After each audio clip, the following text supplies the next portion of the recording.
So how would you say his name? Yeah. How would you?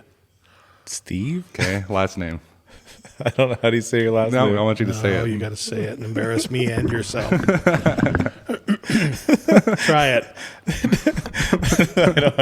I don't want to say it. Say it. 'Cause not to offend you, I don't know your fucking last name. All right, hold on. So hold on. I'll spell it out for you. Let's see. I'm forgetful, man. RKE yeah, GARD. RD. Yeah. Give him a little hint. It's Danish, so that'll help. It's him. of Danish origin. Absolutely. Yeah. All right, there you go. It's gonna be bad. Just say it, Steve. What? Steve Kirkegard. Well, I'll tell you what. I've heard worse. It's actually just Kirkegard. Kirkegard. Okay. Yeah. I was It's like, I try actually to just throw a like little, it's spelled. But yeah. Kirkegard, I like that one. a little That's funny. twang in there. Well, growing up as a kid, you'd hear everything. You'd go get your name called for something, and it'd be everything from Krickenhofer to Kicking Bird to all kinds of different things. So yeah, but it's Kirkegard, just like it sounds. Yeah, I didn't realize I was saying his. Well, I didn't really say his name. No. But then you just told me how to say it. It's like, okay, cool. I think he just gave himself his new Indian name. Yeah. Kicking Bird. That's good. That's good. Just that's good. All right, you ready? Yeah, let's go. All right, my name is Sid Olenek. This is Marcus. We are joined tonight by the owner of Bullis Mortuary, new owner, Bullis Mortuary, Steve Kirkegard. We're talking about behind the scenes of the funeral industry. You are listening to Fallen Out Radio. Say Fallen Hour.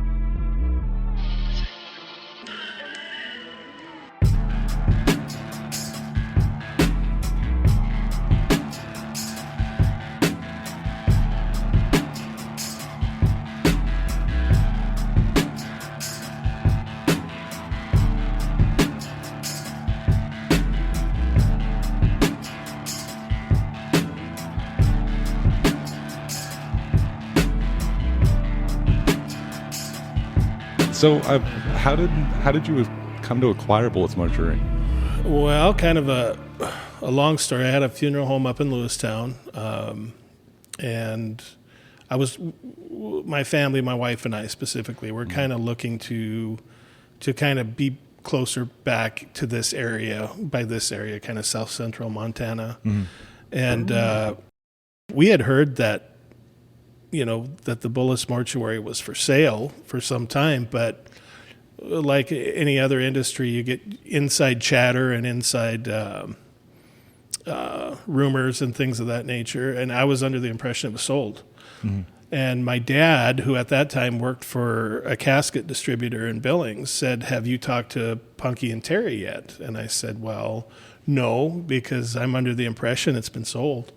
And he says, "No, you better do something." So anyway, I made a phone call and got Punky on the phone right away and said, "Hey, not to bother you or be nosy or anything, but is the mortuary for sale, or will it be coming up for sale?" And she said, "Oh yeah, it's for sale." And I think that was on a Tuesday in July of 22, something like that. And we set a meeting up Thursday. We came down and met with Punky and Terry, took a tour of the facility, kind of got a little bit of a feel for what their operation was like. And the next 6 months or so was really kind of a mutual courting process between both sides. They wanted to know they had the right person or the right family. And I think that we fit the bill for them because we're small town. Both my wife and I are small town Montana people. I grew up in Circle. She grew up in Malta. Oh, yeah. And, I had a lot of experience with different tribes in the state. I ran the funeral home in Wolf Point. I worked in Forsyth with the Cheyenne, and then up in Malta some with Grovon and the Assiniboine up there too. So that was kind of an added bonus coming here. So oddly enough, of all the tribes in the eastern part of the state, it was really just coming here that I got the opportunity to work with the Crow tribe and their culture. So right. So how do you? I mean, you've been a part of this the industry for how long? I'm going on about 13 years now. Oh, really? Wow. Yeah. So how, like, when you were just getting into like doing the funeral thing, how does that?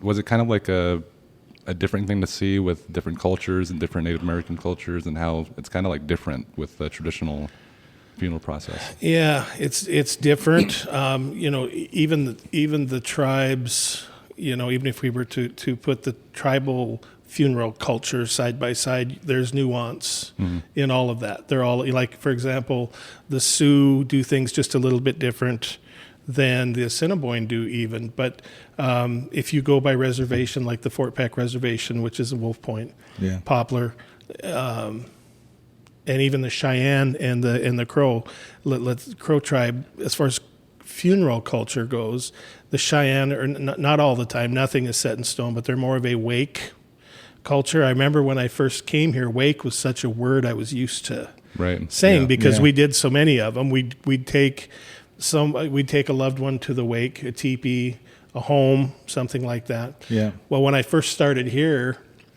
I remember a lady was in and we were visiting, and I said, "Now, where will the wake be to this Crow lady?" Yeah. And I got the 1,000-yard stare, and she said, "Crow don't do wakes, we do visitations." Yeah. And I didn't mean that in a wake sense. It was just a word that was synonymous to me, but it wasn't to her. And I was like, "My apologies, I know it's visitation." Yeah, so what's... like they don't do that. What's the difference between a wake and a visitation? Is it just the word, or is it... To be honest, I don't know, because it's every time they say that they're having a visitation, I've been to a wake and a visitation, it's like similar, same. Literally like the same. The only thing I've noticed, like with Cheyenne specifically, is a lot of that ceremony they'll do, the paint, the smudge, a lot of that. They almost like to do that as an intimate cultural thing amongst a few. You know what I mean? There's a ceremonial man that handles most of that, as there is here. Now recently, as far as my experience, it's gone on for a long time, but it comes in ebbs and flows, like smudging of the casket. Right. That's just started to happen again. In fact, it happened the other day. So yeah, there are ebbs and flows with particular ceremonies that happen. Sometimes they kind of like go away for a little bit, then they kind of make a comeback. Yep, that's right. What's funny is Steve, I think you'll recognize the culture, is Steve was telling me a story that just happened like maybe a few months ago or so. He was like, what do you think this culture is, or what Native Americans this would have been? Because the place was filled with smoke and they were chanting, there was bells, and people twirled at the caskets too, right? That sound familiar to you? They what with the casket? They like twirled in front of the casket when they walked by. That's striking a memory, or it kind of does, but doesn't it sound like something from Washington, like Shaker Church? Like a Shaker Church, yeah. With the bells and the chanting and stuff. Yeah, that does kind of sound like that. Yeah, he was telling me that, and I was like, "That kind of sounds like the Shakers up in Washington." Yeah, it was a very particular, and it happened in the building here, and they requested it very, very nicely, very kindly. And Terry was actually around that day. The former owner, Terry was around, and he said, "I don't think I've ever, in my close to 50 years." Or so, have ever seen that ceremony in this building, a cedar bath, and all of that too. It was very, very interesting, and not something that you can really prepare for. We had to literally be walked through it as to what was going to happen, because it was like I've never seen that particular ceremony before. It was very in depth. Yeah, because I remember at Grandpa's funeral in Washington, one of our uncles went up there and he would twirl. Yeah. And then it happened like every now and again, people would come up and they would twirl. Yeah, I remember that. And I asked Mom, I was like, what is that? Why they twirl the casket? And she said it's a Shaker church. And I never understood what a Shaker was until like way later. It's loud. Yeah. It is. Well, loud. when you said the bells and somebody said, and I don't know that this is true, so don't. So like in your Plains culture here, kind of where we're at, you're trying to get whatever may be bad away Yeah. You're trying to get all the bad spirits away and bad medicine away, so someone can journey without that. This was different. Someone said they're actually, and not in a bad way, but they were actually praying to invite particular things in, rather than out. And so that would be a very noticeable dichotomy in culture there, if you saw that. And I think that the culture down there is kind of like a mix between what would be like a church setting and with the Native American culture. Yeah, there's like they kind of intertwine. It's kind of blended. Yeah. And I remember Mom telling us a story of her being inside a Shaker church as a kid, because my grandpa would travel everywhere and preach at these different places. And she was at one, and there was this lady that had her eyes covered, and she was brushing out like a spirit, trying to get a bad spirit out. And she kept following Mom. Like chasing her? Yeah, she felt like going to her, and Grandpa kept going, "Get out of the way. Get over here." Yeah, and Mom would move, and that lady would just turn to Mom again and do that to her, and Mom's like freaking out. Like it's trying to follow her, and she's trying to chase it away. Yeah, but especially, I work with you here at Bullis Mortuary. I do like the marketing and stuff and the videos we see on Facebook, and I spend a lot of time around funerals, and I think we've grown up that way too. Is our dad would always make sure we were around funerals, comfortable with death and stuff, just in case. Comfortable around the bodies too. Yeah, because his whole deal was like, I'm gonna go sometime, and I want you to be comfortable seeing me in that setting. Yeah. And he made sure that we became comfortable with it, and it wasn't really like a weird thing, but being around the mortuary, you kind of get a sense of how important death is in the culture, and it's something more prominent, right? And especially this part of Montana death is a big part of the culture. So how do you see different changes? What with the traditional setting and the transition between like New Age funerals with Native Americans? Yeah, so a couple things, and you hit on a really, really good point about what I find so impressive about, and I'll just speak specifically because we're here, but let's say the Crow tribe specifically, and we can say the Cheyenne because they're right next door. Yeah. But there's such a respect for the process of closure here. Across America right now, by and large, we're a death-denying culture. People want to be as far away from it as they can. They don't want to deal with it.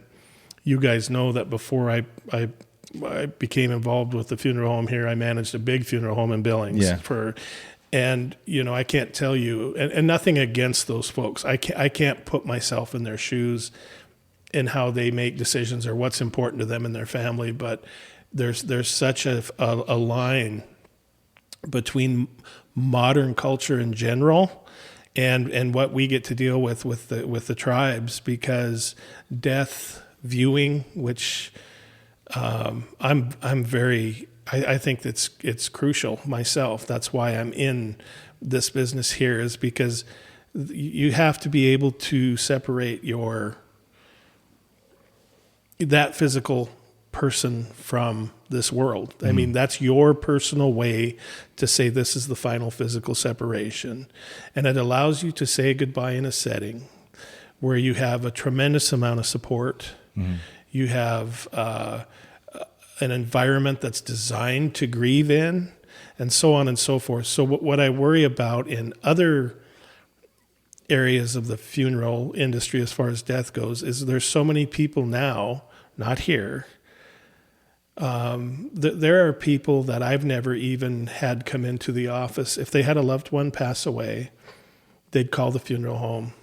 We'd pick up their loved one and take them into our care and get in contact with the family. And they were like, we want a cremation.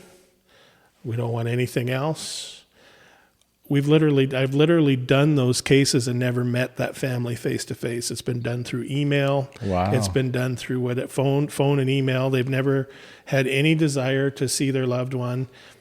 And the saddest part is there are shelves all around the country at mortuaries or crematories. And one that sticks with me, and I won't mention the funeral home itself, but there was an urn sitting on a shelf, and I could tell from looking at it, it was a much older vessel. You know, it was an urn that was from days gone by. Anyway, I go and I look at the name on there, and then I look at the date, and it was like June 20th of 1984. Wow. And I thought to myself, that was once a living, Yeah. breathing person that lived a life of some sort, maybe had a family, maybe didn't, maybe had a job, maybe had friends, maybe had everything. And it was just sad to me to see that life relegated to a box about that big Right. on a shelf, and no one ever came for it. You know what I mean? Wow. And Yeah. so when I say I respect the culture here, I mean, I can say that, I can say that definitively without, it's done the way it should be. I mean, that process of goodbye is that important, I think. Right. Like I can't, like, actually growing up on the reservation and my dad being like so basically teaching us how important that is. I can't imagine that. Like, you know, can't imagine that, or even having somebody just, you know, oh, go ahead and take care of that and whatever, you know, like almost like it's like not a big deal, because to us it's been a huge deal. You know, it's always a huge deal. Like even my grandpa on my mom's side, he was like so well known. He had like 3-4 funerals. Yeah. Yeah. He had like 3. He had a couple of funerals actually. He had one here. And in Crow. He had one in Crow. He had one in Billings, and he had one in Washington. Wow. And the one in Washington was massive. Yeah. Like it was massive. Like I remember there's still pictures of us taking him to his final resting place, and we carried him that whole way from where we had the funeral. And there was just like, you know, the street was just a big, you know, crowd, like walking while we carried him up to his. So like knowing how important it is to, like, you know, certain cultures and stuff, it just floors me that some people just kind of look at it that way. To Marcus's point, there's a real sadness in that, because all of us are mortal, and all of us are going to someday be in a casket or what have you, an urn or something, right where we're sitting now. Yeah. And it's just, to me, I think of myself, my family. I just can't imagine not making that whole funeral process, those days, or that day of visitation, that funeral day, one of the most important in a family's history, because it's, you know, a funeral quote is, it's not just the funeral day is not just a day in a lifetime, it's a lifetime in a day. Yeah. And you're trying to bring all that together. Yeah, that's the perfect way to put it. And have people be able to walk out and say, yeah, I'm sad, I'm grieving, but boy, am I glad we had this gathering and this support and this nice send off for mom or dad or grandpa or grandma, whoever it may be. You know what I mean? And I just think it's important. Yeah, I think that's one of the things that I get from being around here too, is sometimes you stress that too to families. It's like, it's important for you to have that part of the process of viewing the loved one. Because it's part of like the grieving process is you want to see them. You want to be able to see their body, come to terms with it. And it kind of like helps reality set in. Right. Because sometimes it doesn't feel real. Yeah. Yeah, and I'm always afraid people will get that, and it has happened. You know, the people that I was telling you about that would just do, I call it cremation through email. Yeah. They think by doing that, and again, I'm not judging them. They can do what they want. But I think a lot of times what happens is you think you're distancing yourself from grief and pain. You're not. You're just dragging it out, in my opinion. And it kind of becomes, you start having those dreams. I call them lost in the woods dreams. You're dreaming because you haven't seen your loved one. Right. It's hard for your mind to say, okay, they're gone. You know, they have separated from the earth, from this life, and you wake up with a sweat thinking they're lost in the woods somewhere. You know what I mean? What's going on over there, Marcus? No, I thought I heard something. I thought I heard a woman's voice. So I was like, I thought maybe it was like the back of your throat or something. No. Is that a very feminine voice? No. There? Got a very manly voice over here. You really heard a woman? I thought I did, yeah. Wow. So that was one of the things I've never actually talked to Steve about that. I think we'll save that for the end of the podcast, but he believes in stuff he cannot see. Yeah, he just told me a story like before we hit record. It's strange, and I was like, too, wow. Because we've been doing this podcast for a long time, and A while. and it's always the strange. I mean, you work in a funeral home. You've been in this industry for some time, and you would expect that, but you would also expect the person not to believe in, you know what I mean, like a ghost or a spirit. And I think we've come across people like that where they present themselves in such a way, and then you ask them about something along those lines, and it just like it like For flips a switch. sometimes they kind of like hesitate, and then, well, I have this one story. It always comes out. Right. I have this one story. Yeah, we've done podcasts with people, and we always try to push it towards the end, and I think that's what we'll do with this podcast too. But It'll be worth it. yeah, it's always a strange thing to see. It's like the switch that turns on. It's different. Yeah. But I mean, we've been, like we were just saying, we've been around this growing up, and I'm pretty sure many people have, especially if you're Native, growing up in this culture, having to deal with deaths in the family and things like that, always being around that. But when it happens to someone who's immediately close to you, how do you, like, what's the process of dealing with that? What do you do first? Yeah, and thankfully, again, here, the Crow tribe, they believe in a healthy funeral culture. That's a great start, because down here, even I would say more so than other families 50 miles away, let's say, there's so much immediate support. And you know what I mean? The whole family comes together. Yeah. You know, and I mean, it's, and just taking you to, when we start talking about your extended family, that's a chapel full, you know what I mean? But my point is that's your support structure, and it starts right away. The first thing you should do is spend time with your loved one wherever they are, if you can, before the funeral home's even called. But have a funeral home picked. Should be Bullis Mortuary, by the way. Yeah. But have a funeral home picked, really do, and talk with your family and visit with them, and get an idea, just the general. Okay, we're going to call this funeral home. And they're going to take, do we want a traditional funeral? Do we want a funeral? Just start those ideas going, your support system, extended families coming in. Yeah. And then the next day after that gives you that time. The funeral home will call you, and then we set up the arrangement time, and we go through all the details.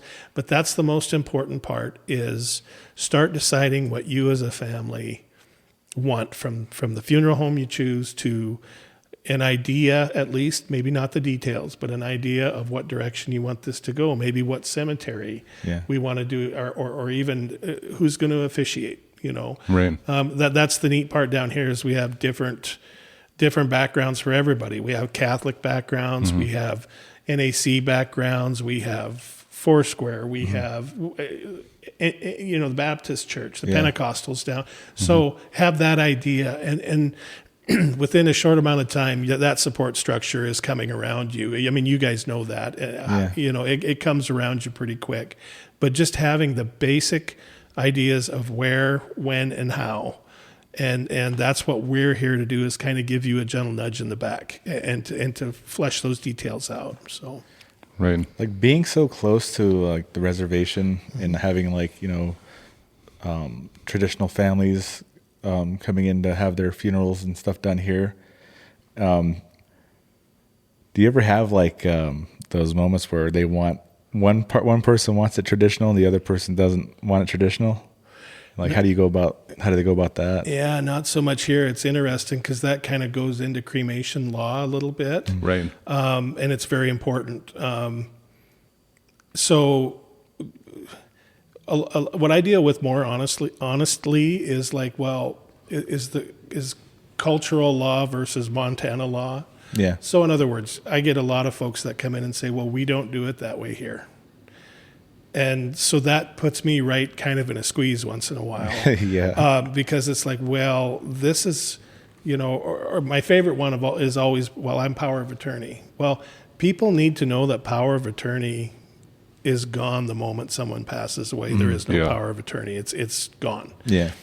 And so Montana law, basically, I won't quote the whole thing because we will be snoring by the time I get through that. But basically, it's kind of based on the old common law next of kin. Yeah. So more often than not, if there's a living spouse, legally married living spouse, that spouse has, it's called priority right of disposition. So that spouse would have it. In the absence of a spouse, it moves to a majority of adult biological children. So that's oftentimes where it gets a little bit fun. Yeah. I had a case one time, and this was an argument between traditional burial and cremation. 6 children. 3 children were of one religion. 3 children were Roman Catholic. I just remember that. I don't remember. So you had 3 that were the opposite of Roman Catholic and 3 Roman Catholic kids. Oh, wow. Man. The Roman Catholic kids wanted the full burial. The other kids wanted cremation. Now that ended up us having to basically hold that person in refrigeration.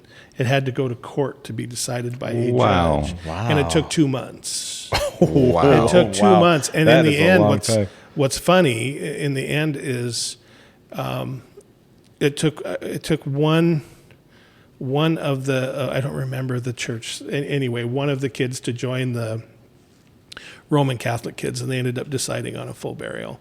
So, but that's generally how it works. Spouse, then a majority of biological kids. So Jeez. I can't 2 months. I can't do a cremation without, like if mom passes away and dad has already been passed away for a while, and let's say there's 4 kids, Yeah. I need 3 of them to sign that cremation authorization. So they all have to So sign it has to be the majority? A majority of the Yeah. kids, yeah. So what if, let's say somebody's married and they're split up. Okay. And So they're separated? They're separated, haven't seen each other for like maybe a year or 2. And that person ends up passing away. How does that work? It just depends on if there's been a petition filed for divorce or formal If there's some sort of separation. paper trail, I guess then. Then she or he's You out. better hope she doesn't hate you. And Yeah, no. If any type of proceeding legally started for dissolution, that person's out. Right. That has nothing to do with me. I'm just saying No, I don't know why. I just pointed toward you there, but we know somebody that has something like that, but it's like, man, what if that happens? what if he dies or something? yeah.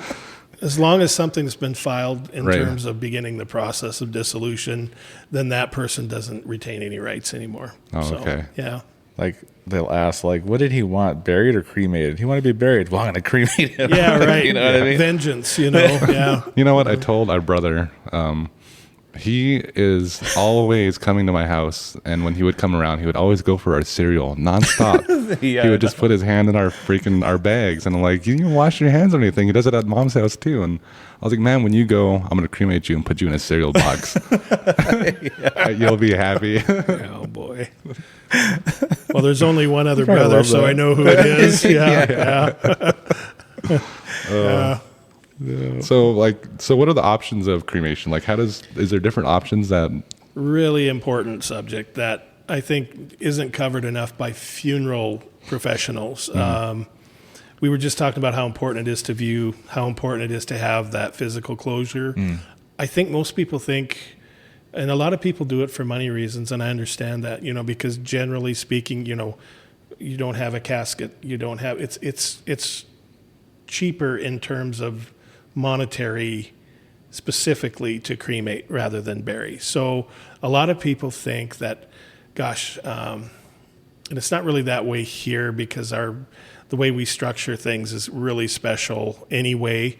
But with cremation, you have that option to say goodbye to your loved one, and you don't have to buy a casket that can be cremated. We've done several funerals in the past where somebody comes to me and says, look, I want my kids to see Dad. I want to see Dad. I want the community to come out, but I don't have $8,000 or whatever it would pencil out to.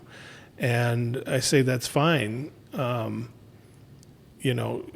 lot of times they'll say, I think we want to have a cremation and not do a burial or do a scattering or something like that. But they forget that you can blend those two things together. Yeah. So you can have, if you would allow us to prepare the body for a public viewing, which is embalming. I just don't like the word embalming, but that's what it is, embalming. And allow us to get that body prepared properly for you. We could have a public goodbye. And everybody that you want to say goodbye to that individual, you can. And then we can cremate afterwards. Mm-hmm. There's a whole range of options. And the reason I always say embalming is because anti-funeral groups out there are like, well, you don't need to have the body embalmed. And I'm like, they don't know anything about what they're talking about. Yes, you do, because that's how a body's preserved. Yeah. You could take two identical bodies, same size, weight, picked up at the same time. Let me embalm one and put it in the room next to the one that's not embalmed, and let's see who wins after 4 days. It would be a very noticeable difference. You know what I mean? So it is important, and I just wanted to throw that little tidbit out there because even some of my tribal families, it's a word that you kind of know what embalming in a general sense. It's like it makes them viewable. Which it does, but it's so much more than that because I can have children that are a long way away, or someone in the hospital or something, and say, hey, my aunt won't be here, can't be here for a week. Can you keep them that long? And absolutely. Now with a body that's not embalmed, if they say, well, can we just see them in a week? The odds are I'm going to say no. Or if I do, I have to limit it to immediate family in like 5 minutes, because there are things that we just can't control at that point. You know what I mean? So there's my embalming plug. I tell people, even if you're going to cremate, but you want a viewing, please let me embalm them. It's the best $500 you'll ever spend. Right. Because that takes all of the pressure, biological pressure away. Mm-hmm. How does it actually work? How does the embalming process, how does it actually preserve you? Like what's the makeup of that? Yeah, so it's generally now it's a percentage of formaldehyde, okay, which it's always been kind of the bed, but the active ingredient's always been formaldehyde, but nowadays, with the chemicals we use, they build so much stuff in there. They build co-injection chemicals, pre-injection chemicals, chemicals with humectant in them too. But the formaldehyde is designed to, for lack of a better term, synthesize proteins in your body. So you take, your muscle tissue, if you got it under a microscope, there's all these individual protein cells making up. So what formaldehyde does, these modern ones, is it just makes a ring around the protein cell, and it keeps the bad bacteria from getting into that protein cell, because bacteria is what starts to break us down, cause the odor, the discoloration, and all of that. So what it does is it synthesizes the protein and kills the bacteria. And so modern embalming chemicals are a wonder, because when you treat embalming as an art and a science, which you should, the results can be phenomenal for people. I remember a gentleman in Billings that the family was in Europe, and I embalmed him, and I think I held him for 4 months without refrigeration or anything. It really gives you a real different. A lot of time. Now there are times where, let's say a body comes in that's maybe been deceased for a period of time. Now that's what I call you're behind the 8 ball before you start. It's not magic. I mean, there are biological circumstances where you got to tell the family, look, I'm going to do this. And the way I do it is, if I can't get the preservation level to the level I want it at, I'll tell the family, I'm not going to charge you for that. But let me try. Because that might be the only way we're going to have that time, that private time to view and everything like that. Right. So Yeah, we were just talking about that. Is how long can they actually sit? And That is insane. I didn't think it was going to be that long. he was telling me that they could be buried for a couple of years and still look Come on, just like still they just left looking here, good. right? pretty much, yeah. Like I was telling Isn't that CDL, nuts? How many years? Like A couple of years. oh, there's a I don't know where. I wish I could have written this down or would have, but they were deconstructing a mausoleum above ground, crypts, in Yeah. California. We're in a part of California where it's really dry, and I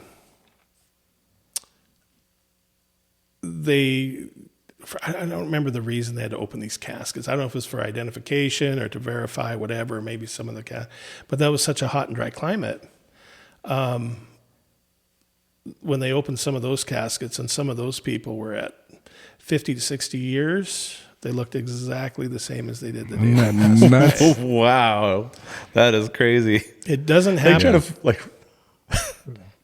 I'm still going to be looking good. Like Yeah, you won't, So there's you a don't look good now. So there's a story that will tie this, and it's really close to home, just to give you an idea. So, and when I say modern chemicals, I would say probably from 1960 on was modern in terms of, and certainly through the 90s now, there's the next generation of embalming chemicals and such. But there was a Vietnam, this was a friend of mine. I won't mention his funeral home because I didn't get permission to talk about it, but there was a young man that was 19 years old. He was killed in the Vietnam War, 1965.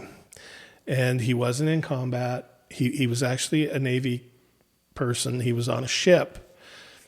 And one of the shell casings from a mortar split, and it hit him in the head and took his life. Okay. Wow.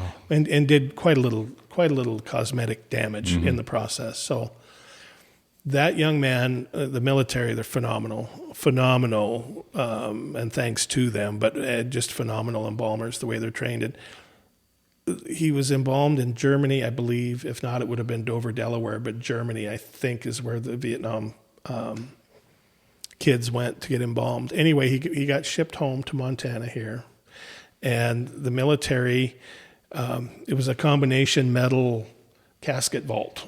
And that's the body was in there, and that was what they buried in. Of course, they told Mom, you can't see him. So he was buried, and in 2016, 17, so let's just say fairly recently. 50 years later. Yeah, Wow. 50 years later, 2015, the mom finally passed away. And one of her final wishes was to have him exhumed from the cemetery, removed from that metal casket combo, and cremated, because she had ended up moving down to Arizona and wanted his cremains to be buried with her. And I'll cut it down a little bit, the story, but in the end, when that was opened and they unwrapped the wrappings that they used to, and I saw the photographic evidence, I mean, down to the hair on the fingers. Wow. You could have done a viewing that day. You could have put a suit on him that day, other than the damage that had been done by the shell. But as far as the preservation goes, he looked exactly as he did the moment he died in 1965. it's just insane. I didn't Isn't know it that- lasts like that long. Yeah, I thought it long was just like time. a couple of years, and then you start turning into bones. Like I told CDL earlier, water is our biggest enemy. Yeah. Water foments heat, and heat foments bacteria, and so on and so forth. So it kind of depends on, to me, where your gravesite is, as Okay. far as the rate of decomposition and things like that. But those are some interesting stories out there, and they're verifiable, and So that's why I crazy. love That is nuts. these anti-funeral groups. They're like, embalming's just a way to cheat you out of money, and I'm like, oh no. Well, that's So nuts. yeah, it's just nuts that but kind of makes yeah. you rethink zombie movies. Yeah. Oh, yeah. There's gonna be some good-looking zombies coming. I know it's going to be a comment we're going to get. It's like people are going to say that stuff. But. Yeah. So That's crazy, That has man. that has a lot to do with has the technology changed since how? Like, what's the turnaround in the technology? Yeah, I don't know. When you say change, I just think there's more products out there. Like there are, I mentioned the term co-injection, which means nothing to nobody but an embalmer. But there are chemicals they make, that standalone chemicals now, that you'd mix with your regular arterial preservation solution, but they're designed specifically to halt saprophytic bacteria spread and things like that. And those never used, but I mean, let's say you have someone that has been passed away for a few days, and the family goes, man, can you do anything you can to get a viewing in for? And so now we have these extra helpers that attack, rather than saying, okay, we better plan on a funeral tomorrow, because I can't, and that still happens in rare cases, but just those standalone chemicals have helped us so much with being able to give a family the opportunity to have their loved one present and viewable. And the same thing with reconstruction. I mean, again, there's so many variables that go into it, but there are so many tragedies, accidents, whether it's motor vehicles or firearms or any falls. There's so much we can do. Now, sometimes you can't, but it all depends. At least we now have the opportunity to tell a family, this is what I see, this is what we can do surgically, and this is what we cannot do surgically. Right. And you just tell them. But with the skills you learn in mortuary school for reconstruction and restoration, coupled with some of these modern chemical advancements, I'm telling you, that is that's really something that is a gift, I think, to all of us, and it's a gift to the families to be able to do that. Yeah, so I think one thing people would want to know is what happens after their loved one is taken with you. Like once you come and pick them up, like what's the process that happens? So in modern times now, we get calls from families all the time from the hospital. Let's just say in Billings as an example, the family will call us first, call the Bullis number, which is kind of nice about here because we don't utilize an answering service. It's just us. We have the phones with us all the time. Yeah. Some employee of the business does, but oftentimes we get called, immediately at bedside, by a family member. So most hospitals, most nursing homes, there's a bit of a post-mortem care that they provide. Okay. And so, oftentimes in a hospital, the body is moved to a holding area that's designed specifically for funeral homes to come and enter and leave kind of under the cover of darkness, so to speak, only so as not to upset everybody. I mean, you wouldn't want your funeral home coming through the cafeteria of the hospital. Yeah. I mean, so they design ways for us to come in and out that are meant to kind of protect the dignity of the deceased and also the living, who are like, oh my goodness, there's a funeral home coming through the cafeteria. I mean, that's hyperbole, but one of the big things that families need to be aware of is under Montana law. So, like, either of you two organ donors on your driver's license? No, I don't think so. I was before. I think once before, but I don't think I am anymore. Let's just say Marcus was. Mm-hmm. Let's just say he was an organ donor. So that's an advance directive. So if Marcus were to pass away in the hospital bed up there and he had that organ donor checked on his driver's license, even his wife can't tell the recovery people, no, I don't want it, because that trumps even her. So those are things to think about. So automatically bodies are referred before even the funeral home's called. If the family doesn't call us, the hospital will, but not until there's been a referral made to a tissue procurement agency, which includes corneas. That's generally one. And then if the family is to allow, we've had everything from long bones, full thickness tissue graft material removed, corneas, everything. Yeah. And so what I want our families down here to know, specifically our Crow families that are tuning in and our Cheyenne families, is that is fine. I am not against donation at all. Mm-hmm. My dad is a liver transplant survivor. He's an organ. Wow. He's a transplant survivor. So I certainly do not have any ill will, but what I feel that families should know is it changes the dynamic about what's possible, because generally when long bones are removed and things like that, so is the vasculature that goes with them, arteries, veins, the things that I need for our embalming process. Yeah. Wow. And so when a family says, well, we allowed full long bone tissue and all of that, that's absolutely fine. And what it does change is the ability to have this delayed funeral that I'm telling you about, because it really limits our options as to what we can do to preserve that body. It has to be a lot of topical work. We'll try to, I can't do the surgical embalming I do without blood vessels to do it with. And so when those are all gone, it really does limit what I can do on a cellular basis, down to the protein cell itself. I didn't know like it went that in depth. I thought it was just like your organs and stuff like that, like your liver. Or organs are different. Kidneys. Yeah, organs are different.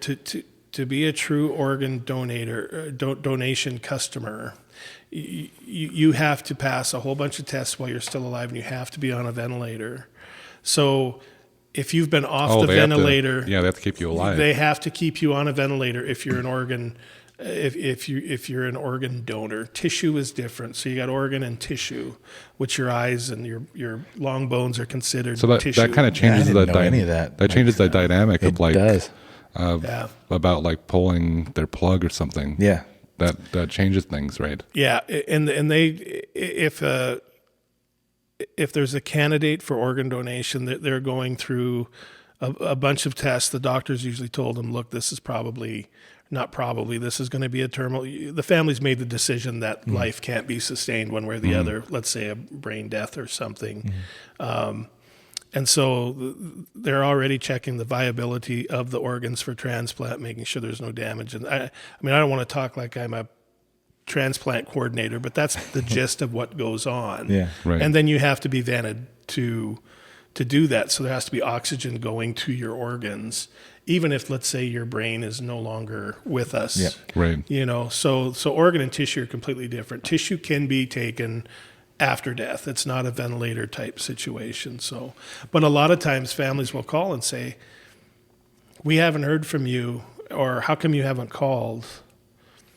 And it's because we haven't been called. We don't even know. So tissue procurement referrals are done in every case. Now there are age limits where it's a pretty easy no based on age or a very bad diagnosis of disease. But a lot of times if a candidate has any viability, they'll hold that person for 12, 14, 15, 16, 17 hours. So sometimes we literally don't know till the next day. Wow. Yeah. That's Yeah, because I didn't know it went that far, like with how that worked, because I thought they just take it after you passed away, Yeah, because and it's something that I think families should, I guess, come to expect when someone passes. Is you're probably gonna get some weird phone calls because Mark got it was like not even it was about an hour. It was like they literally I didn't even wait an hour. Like I got a phone call right away. Yeah. And they're asking for. I called you that night, and I told you to expect that. Yeah, you said you're going to get calls. Yeah, he told me that, and my dad's best friend, Vernon, he told me too, because like we sat in the waiting room, and he was like, "Yeah, just to let you know, you're gonna get some weird phone calls." Like, what do you mean? And he even said that he got woken up in the middle of the night once, and he had to like let his wife at the time listen. Like, you got to hear what they're saying. He's like, because. Yeah, I thought somebody was just messing with me. Yeah, because even though you were, you just had to have somebody hear it. Even though you were expecting it, because we went to Target right after, and we're in Billings, and we left, and you were with me, right? Or did you just call me? I remember I was in Target. No, we were outside Ben's house. Ben's, where? In Billings. Ben's house. Yeah. Who's Ben? Ben. Alethea's uncle. Oh, okay. That Ben. Like, really? I was thinking of like our family, and I was like, Ben lives in Crow, Uncle Ben. But that's right, we were, because I were. Yeah, my phone rang, and then they're like, oh, like it was just like, yeah, sorry for your loss, and then it was just straight business after that. They're like, can we have his eyes? Like his corneas. Yeah. I was like, well, like I'm glad Vernon like prepped me for that, and you did too, because I was like, That's such a weird thing, though. It's like, sorry for your loss, but we want your dad's eyes, kind of thing. And then Mark was like weirded out for like a little bit and told me, I was like, what the heck? That's kind of weird. But I think that's something. I remember Dad making a joke about that before. He said, like, when I die, they're probably going to want my eyes because I have bionic vision. I was like, like he had like insane vision. Yeah, he had the best vision.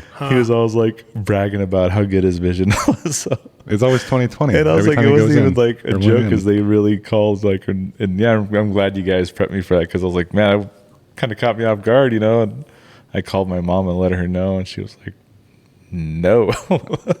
Yeah.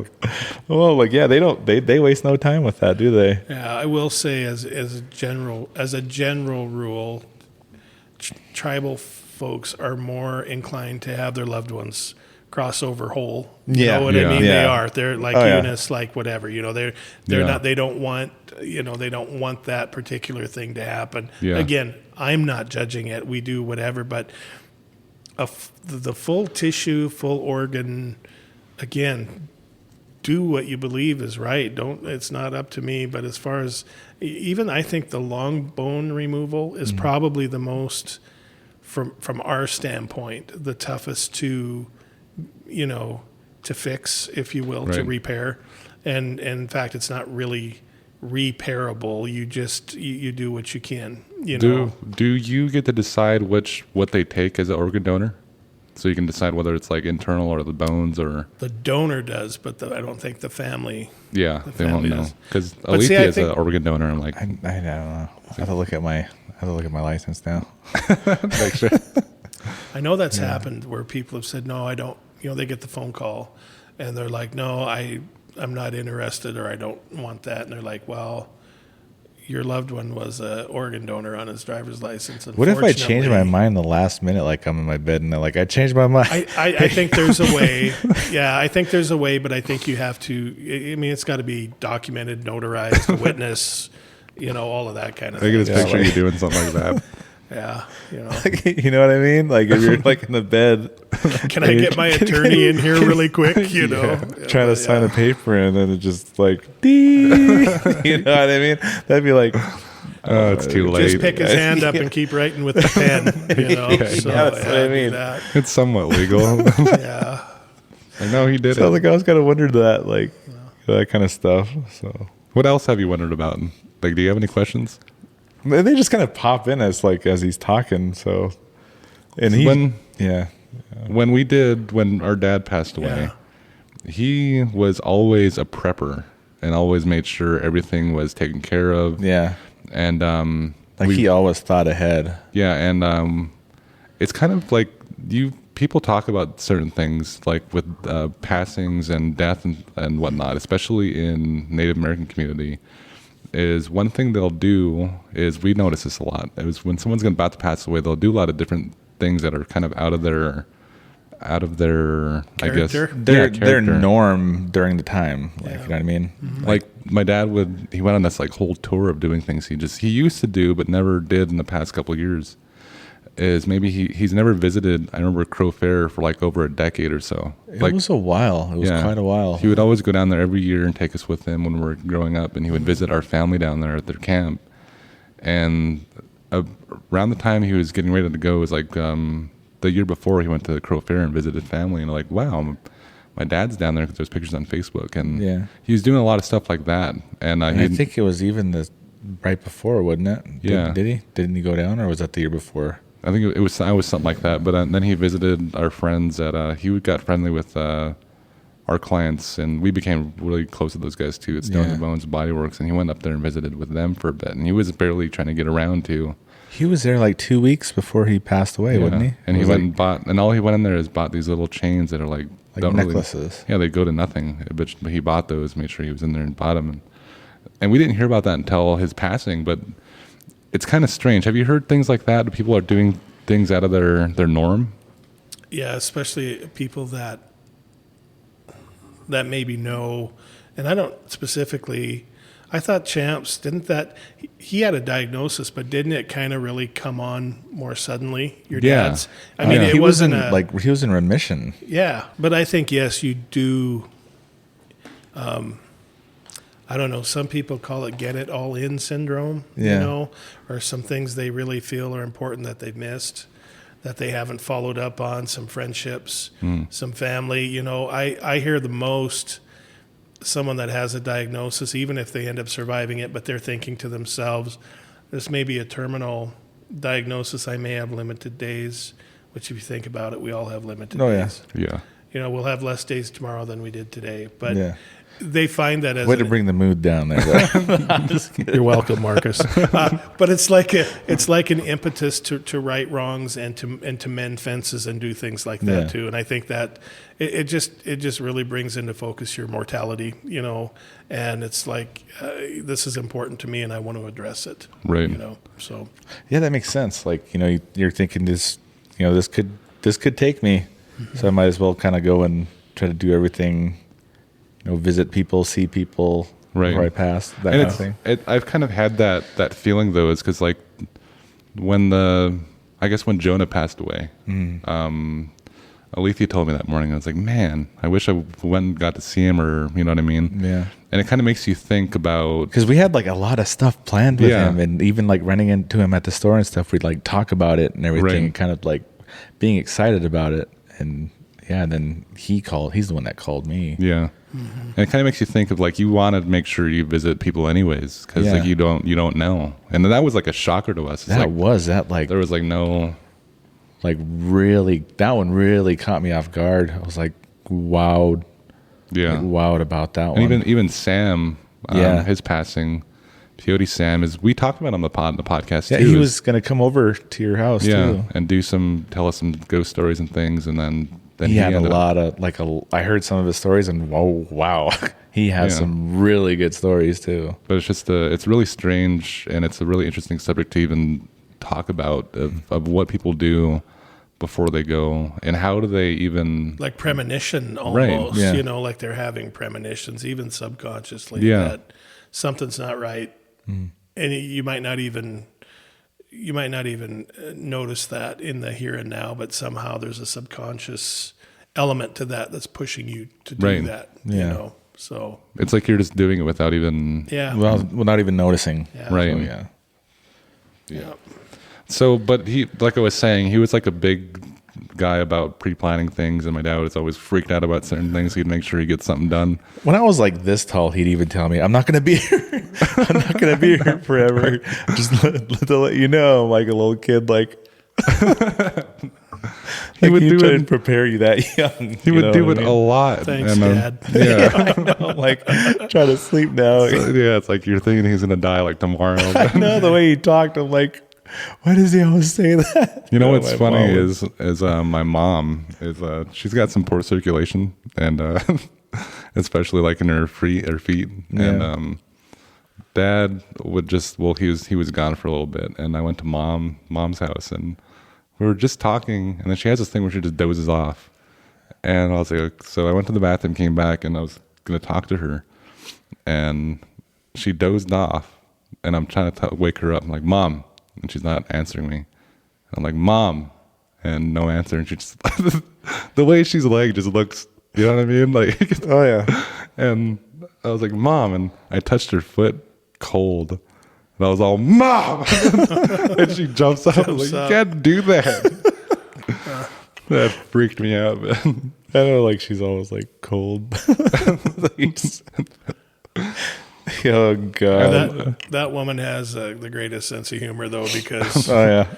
at Champ's funeral, you know, at the end, you know how the dismissal goes. Yeah. Of course, the family's the last to come out, and your mom's sitting there, and I think Mary was there, and a few other, you know, family members are right around her, you know. I was helping her like stand up. Yeah. And I kind of leaned over just to, you know, because I wanted to walk out with you guys Yeah. or with her, and I just kind of grabbed her hand, and she looked at me, or I said, "Are you making it okay?" And she looks at me. I mean, no expression. She looks at me and she goes, "How's my hair?" she had to do that. She had to do, "How's my hair?" And I said, "Your hair is magnificent." Then she goes, You wouldn't lie to me, would you? No, ma'am. I won't lie to you at all. But She's always just always worried about her. yeah, but just that humor too. Yeah. I mean, she was like, yeah. just She a gets funny into these gal, but- situations Oh my too where she God. says things and it's like way out of place, and you're just like, Mom, I know. like no, Tone not it down, Mom. You know. Like really, that's what you're worried about right now. Your hair. How's my hair? So, Oh, But like, she didn't ask me how mine was, and that's what really bothered me. I just got in a perm, So I mean, yeah. That's what I was Oh, thinking gosh. too. Is like these headphones, Steve doesn't have to worry about his hair being Like that. like mine. Yeah. no. But I was saying, I keep trying to get to that. Is like he was always like pre-planning and things, and he made sure that he pre-planned everything about his funeral, made sure everything was paid for, and made sure everything was taken care of, and put me and Marcus in charge of that. But why do you think that's important to do for, like, it's like thinking about your funeral? Why do you think that's important to like pre-plan and make sure things are Before it's even close. Right. Yeah, it's well, you guys know because you've been through it. And you've been through it Yeah. recently. So there's kind of two reasons I think that pre-planning is so important. Mm-hmm. One is even if you, let's say you want to just plan your funeral and not pay for it, just the planning process takes so much burden off. I've seen families come in that are so distraught and so full of grief. They're like, I can't even concentrate long enough to answer your questions. I may be asking them questions related to the completion of the death certificate, biographic data that I need. And they're just, it's like the deer in the headlights. So if you, as an individual, say, hey, look, I want to remove this burden from my wife, my kids, my grandkids, whoever it may be, that is one reason in and of itself to come in and say, this is the way I want it. When the kids come in, I mean, you can get as detailed or non-detailed as you want to, down to what music I want to play or what video theme I want or any of that. Have all your biographic data done. Have a general idea of what you're thinking about in your funeral. right? That's one part. It relieves so much stress and burden from your family. And the funeral director then can assume the position of helping just put that hand in the small of your back, as I call it, and just kind of help you through. That's really it. And you can be like, I don't know what. Guess what? It's already here. We're already working on it. You don't have to worry about it. Dad came in and told us what he wanted. Yeah. Reason two is more of a financial reason. The reason some people like to pre-plan and prepay their funeral, and disclaimer, when people come and prepay a funeral, Montana's a trust law state. So when you write a check to the funeral home for your pre-need, that doesn't go into Steve's pocket. You can call me in Vegas in a day. Yeah. That money has to go into a specified trust account. So it doesn't belong to the funeral home. It's always your money until you pass away. Then we become trustee and use those funds to pay what you've set up. That's Right. it. But up until that day, it's always your money. You can pull it, you can take it. But the advantage of prepaying is it's going to be cheaper now than it's going to be because there's inflation. Right. There's inflation.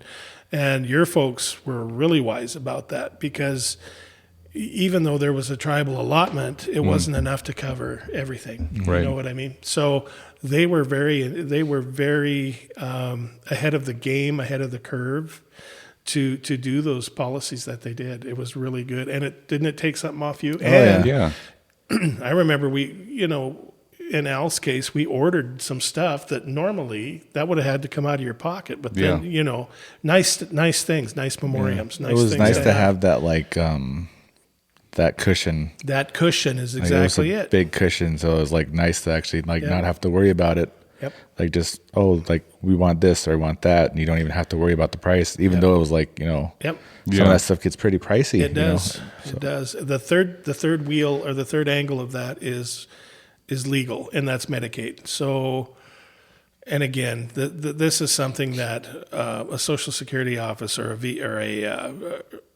someone from Social Security could really brief you on, or the state Medicaid office. So let's say someone ends up having to go into a nursing home. They can't care for themselves, or a spouse can't care for them. So basically, for the state to take over your care, you're going to end up spending down your assets. You're not going to be able to have a $200,000 portfolio. You will if you're married. One half of that will. But my point is, that's going to be a spend down. They're going to let you have $2,000 to your name, basically. And the rest of your assets are going to go to pay for your care. Okay? The state gets reimbursed, if you will. Mm-hmm. Well, if you prepay your funeral, that is no longer considered an asset. It's not touchable by Medicaid or anyone. So it doesn't count against your assets. So in other words, they can't come after the money you've set aside for your funeral. So if you've set that money aside, now it's not your children or other family members going, oh crud, mom didn't have a prearrangement, and here we are now. Now we got to come up with all this money. Mm-hmm. So if mom paid for it herself ahead of time, it's not counted against that spend down for Medicaid. And so that money's always protected. And that's another really big reason. That money's always there. Right. It's always protected. So there's really, those are the three big reasons. Burden is one, and just straight finance is the other. Prices are cheaper now than they will be. And the other is the legal as it relates to Medicaid and that asset spend down. Should you become, someone that's primarily cared for by the state. So. Right. And I think it's something to think about, even if you are healthy or even if you are young. I think thinking about that is something to get into. I mean, it's smart. Yeah, it is. Well, I was thinking about having just a night that you'd advertise in the paper and the briefs or something, just to have a night similar, not on camera necessarily, or you could record it, but just inviting the community in. Right. To say, hey, here's a night. Ask me about prearrangements. Ask them without me selling anything. I don't really have to sell pre-needs. Right. I'm happy to do that. I mean, I want people to do pre-needs, but that wouldn't be the point. It would be to inform them about this subject matter we're talking about. Because it's important. Because it gets people upset. Like when it comes down to it, people get upset about it, like the pricing. And speaking of that, how is a funeral priced? Like, how does the process work with that? So basically, all funeral homes are the same. There's their prices may not be the same, but there's a structure. So the funeral industry is regulated by the Federal Trade Commission. We in the business call it the funeral rule. It's certain disclosures, certain price lists, and certain things we have to have available and ready. The other part of the FTC rule is basically they allow us to charge a basic service fee, and so that's everything.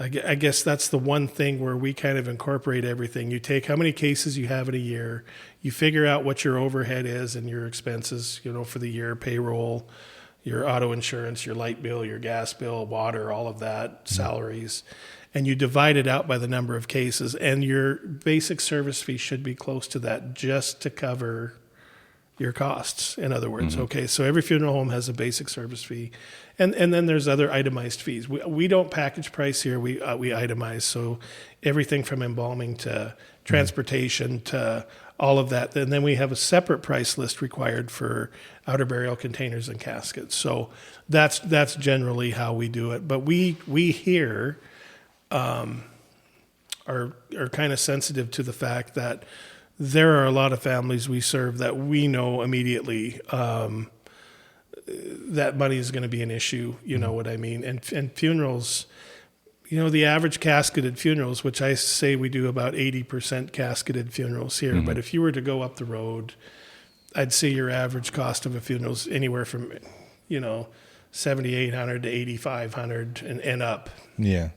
So we've kind of purposely kept our prices low. We include some things that other funeral homes don't, that they may charge you for on a line item basis. We've just rolled all that in because down here for our tribal folks, we know there's a tribal death benefit that's paid.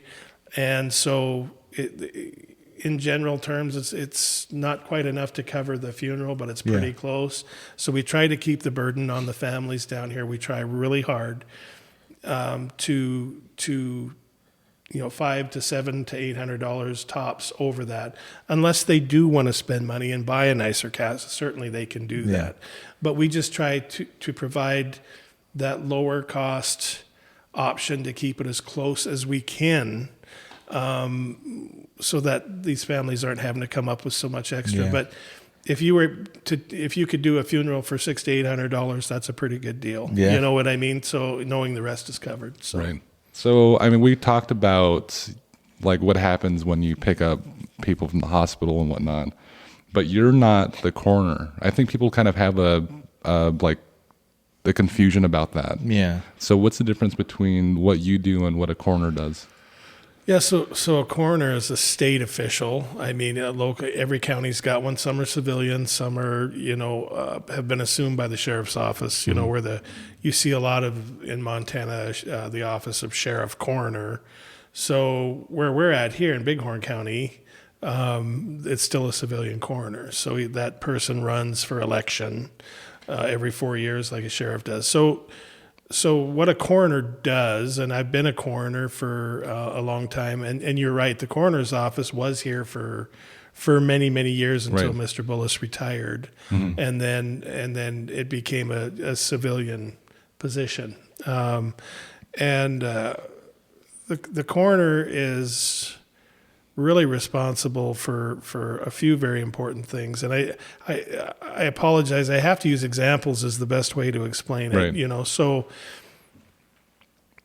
if there's a car accident, let's say any type of accident, the coroner assumes jurisdiction, or certainly has the authority to assume jurisdiction. And really, what the coroner is doing is, in the end, to decide the cause and manner of death. That's really his job. Was it a natural death? Was it an accident, suicide, homicide, undetermined, that kind of thing. And then the cause would be blunt force trauma or something like that. There's cause and manner there. Blunt force trauma, accident. There's your cause and manner. But some of the situations where the coroner would be involved. So if you are taken to the emergency room and admitted to the hospital and you pass away after being in that hospital less than 24 hours, that would be a coroner call. An unattended death would be a coroner call. A pure accident, like I described on the highway, or a fall or anything like that, that would be infants and toddlers. That's a coroner call. Death on the job site would be a coroner jurisdictional call too. So in Montana, it's kind of a shared system. The state medical examiners in Billings, unfortunately, a lot of folks are familiar with that because a lot of the coroners, so the state medical examiner in Billings is an MD. He's a medical doctor, so he's a pathologist. So oftentimes the coroners will call the state medical examiner's office and say, okay, doc, this is what I have. These are the circumstances.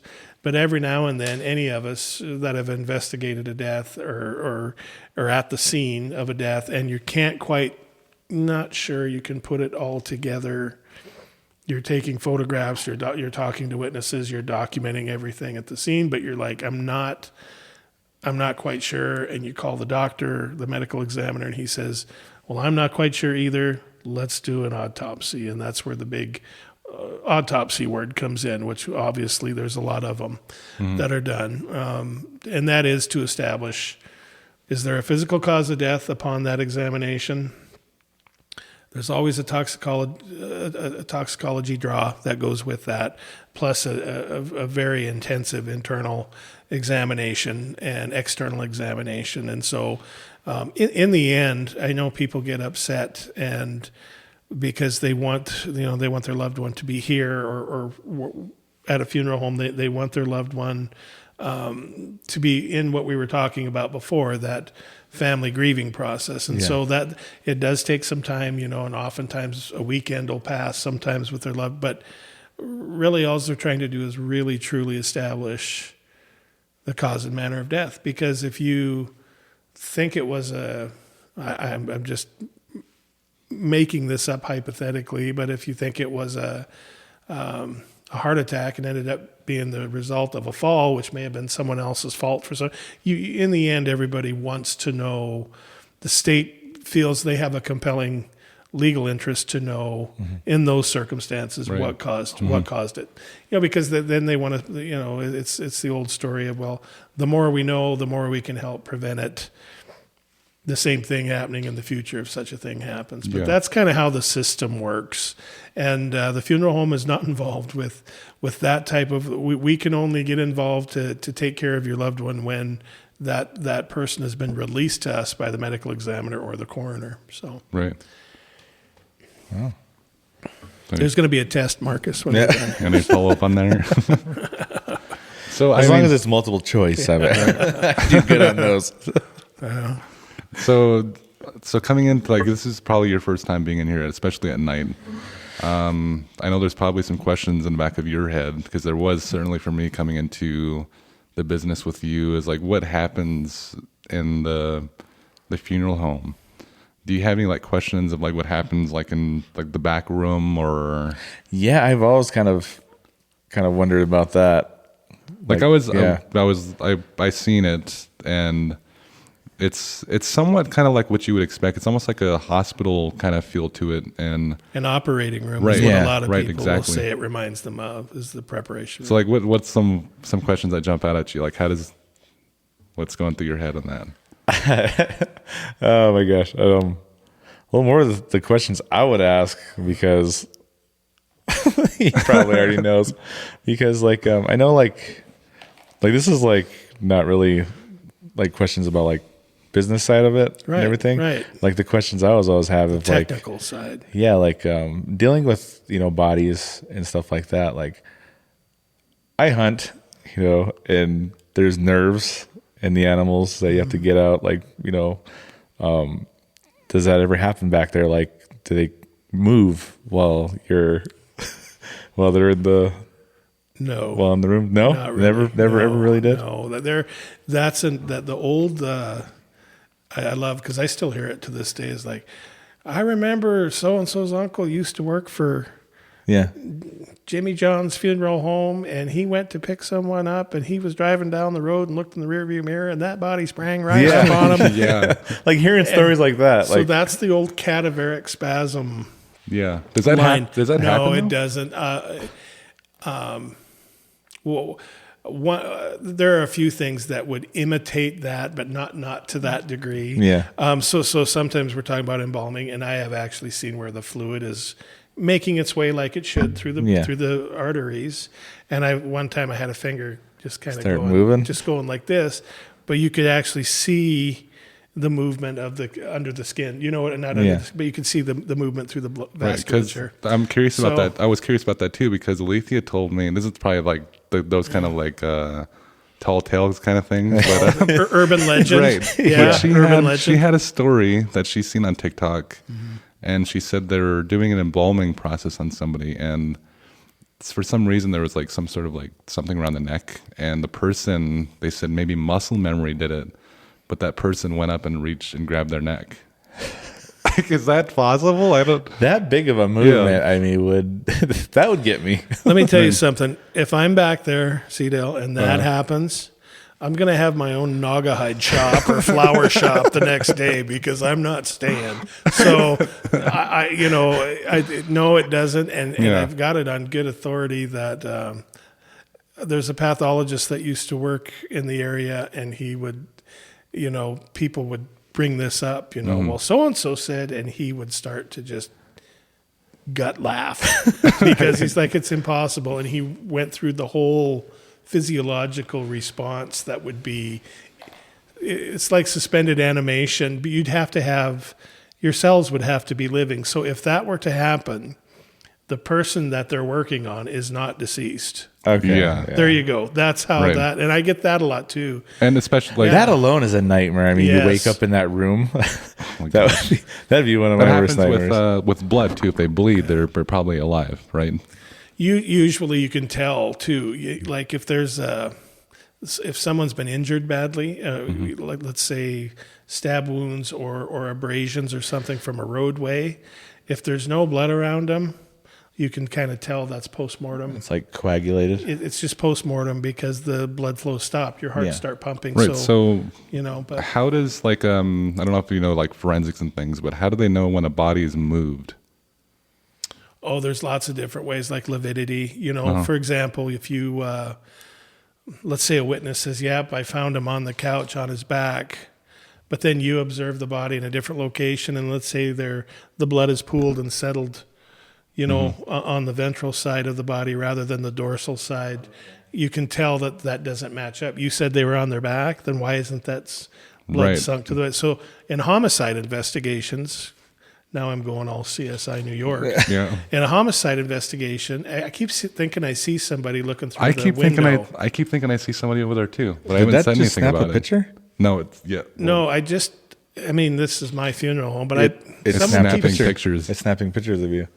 somebody popped in there, and now the hair's standing up on my neck. You're seeing, look. There it moved again.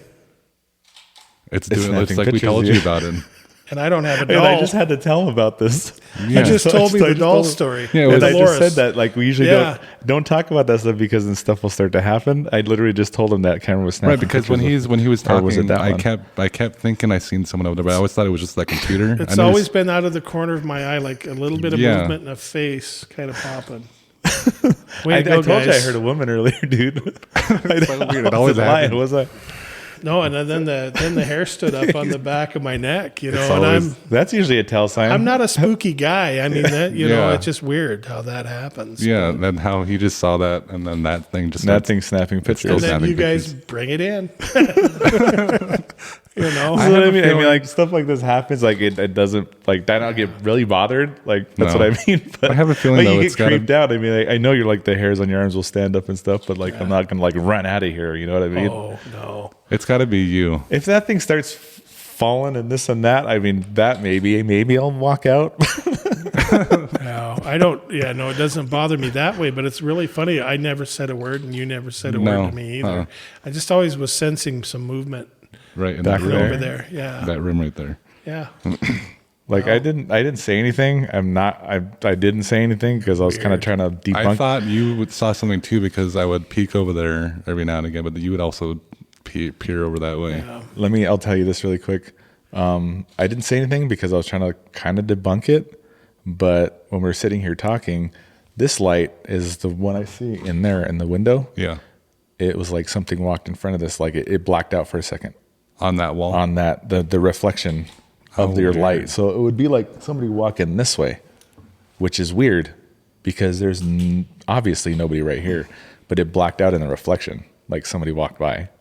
Weird. Great. Yeah, It wouldn't be out there. It would be in here. Yeah. But this it's just a hasn't reflection. happened. This hasn't happened since Dolores' first time on the podcast. Like we've done podcasts. And was it that camera or was it this It was camera? this Was it this camera. camera? Yeah. Yeah. So weird. Well, and then Let me put I'm gonna put a new battery in there and see what. Okay, we want to reset them? Yeah, I'll reset You're at them. 18 minutes now anyway. So see, it happened after we started talking about the creepy stuff. You know Right, what I mean? we just got into talking about like backroom stuff, and then Yeah. as soon as he saw that, then that. Oh my goodness. I should have brought my whole kit. See if you sit where I'm sitting and look and you see this light through the reflection. So you put your head right here. See that Oh, I light? see, yeah. Now imagine like if I went like this, watch. Hold on, I'll show you. So I would have to literally walk right here, right? Do it again. If I walk right here, Yeah. did it black out? Yeah. So something would have had to walk like this for that to black out. But we were all sitting here. And it just happened on the wall. Did it happen on me or no? No, it just happened on the reflection of light. Like it blacked out, like somebody went like across like this. Weird. So obviously there was nobody here, but You know, I gotta in go- the reflection I saw it. I gotta go that way now. I got a freaking battery. But that's what I mean. Like you talk about stuff like that. that's just odd Some how all goofy that things came happen. together. Just Yeah, that's what I mean. kind of weird. All at the same time. Yeah, at the same time. Because he and I never talked about that at all, Yeah. about that corner over there. And like usually, like I told him, I said like we leave the mics hot because like sometimes when you're listening, sometimes you'll catch something. Yeah. So we usually leave them recording. But I was telling him about that EVP we caught for Which the one? intro. The fallen where hour. it says fallen hour. Yeah. You heard that? I'm like, what's up with that? Man, I told him, I was like, you gotta put that in the intro, man. We didn't expect it, and then every now and again, Did you we reset would, them? Yeah, Just every now? now and again we would record with that, and that same lady would come through, and then we ended up calling her Susan. Yeah, Susan. How did you Named pick her Susan? Who picked that name? Was it It was Alicia? Alethea, I think. I think so. Yeah. Oh, Monsters versus Aliens. Oh, Susan. Yeah. Yeah. Oh my gosh.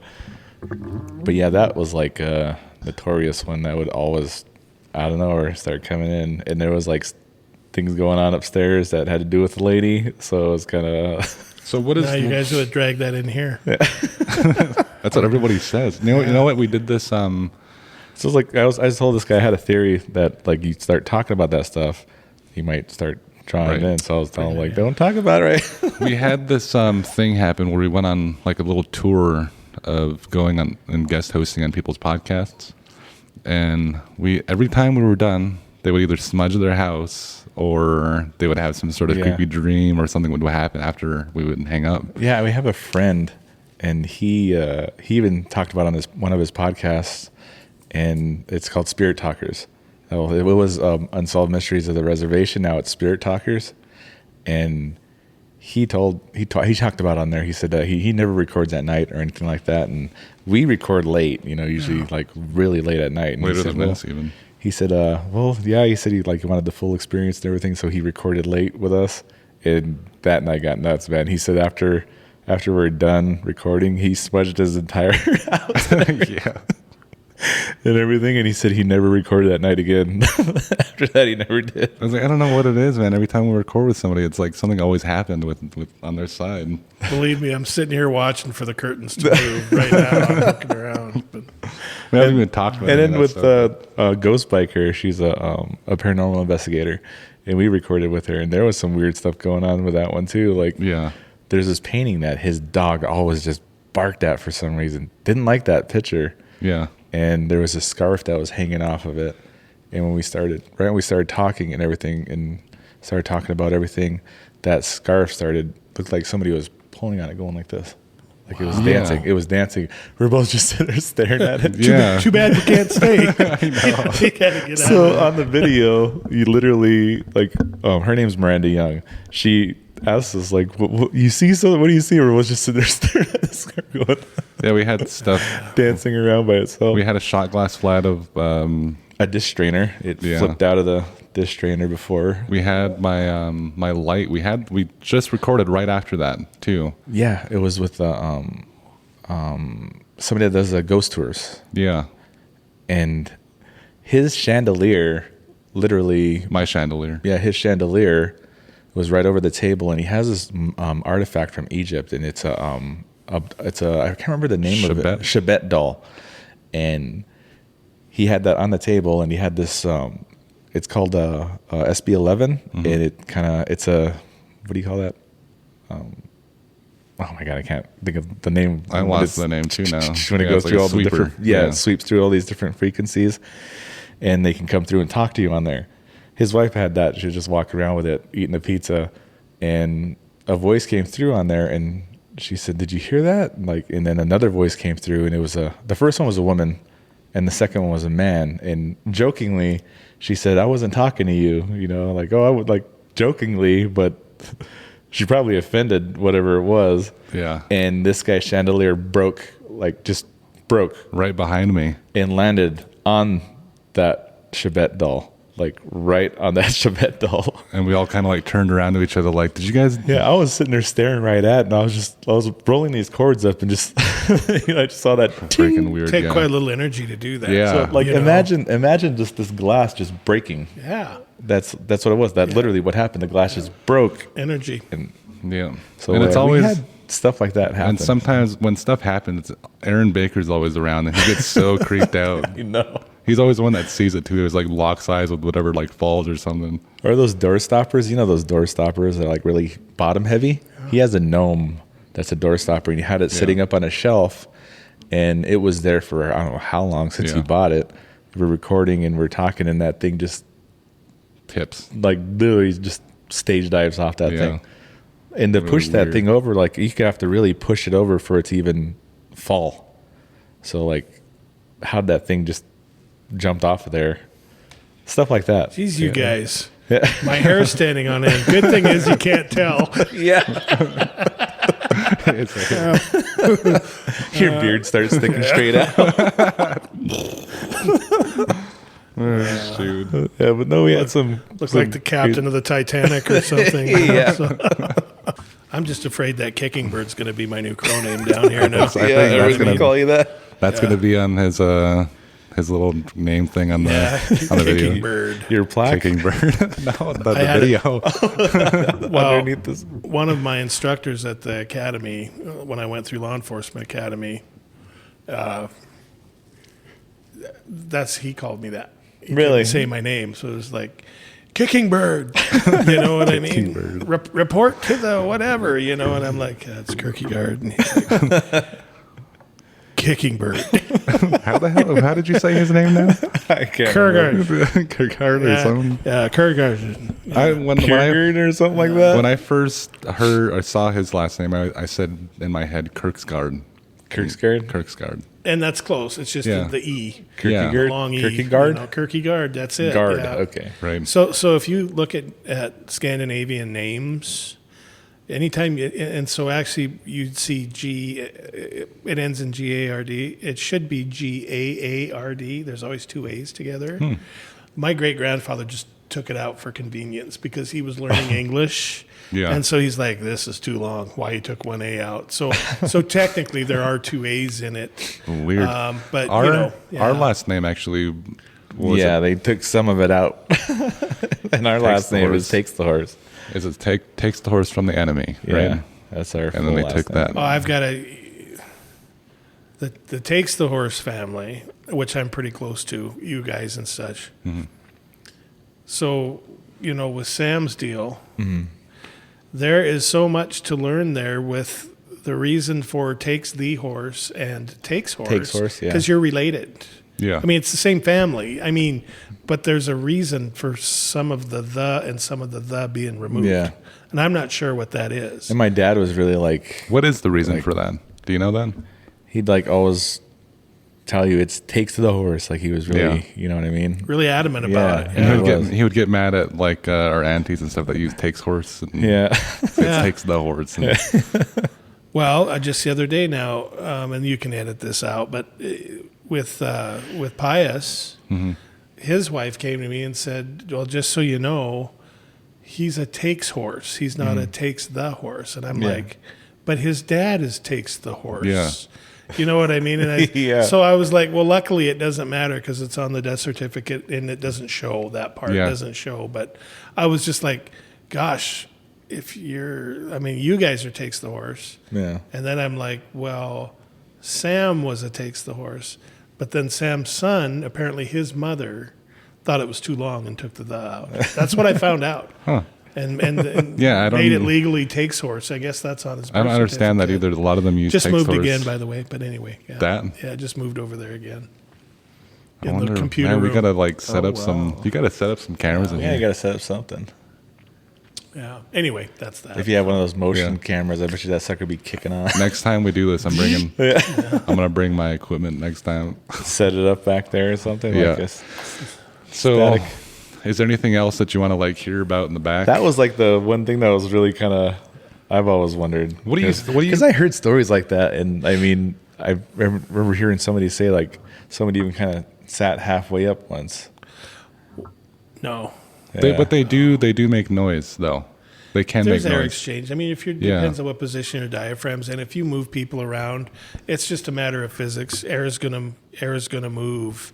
I just hope the air is coming out this way. It is, and sometimes it'll alarm you a little bit, especially if there's any like liquid. that, kind of like that exhale, kind of. Yeah, it's kind of a kind of thing. Yeah. Yeah. Which to me now is like nothing. I mean, when I first started, I was like, "Hey, oh, like that," but like you just realize, like, yeah. No, it's more of just more of an air exchange, Like an air, happening, yeah. But I'm surprised neither of you asked me about, well, how do you embalm somebody? I always thought about I that. thought Yeah. that was going to come, but I was like, don't it know. I'll have to sounded like save it now. It sounded You like know? Just leave it now, he says. I'll have to save it now for next time. Yeah. How does that work?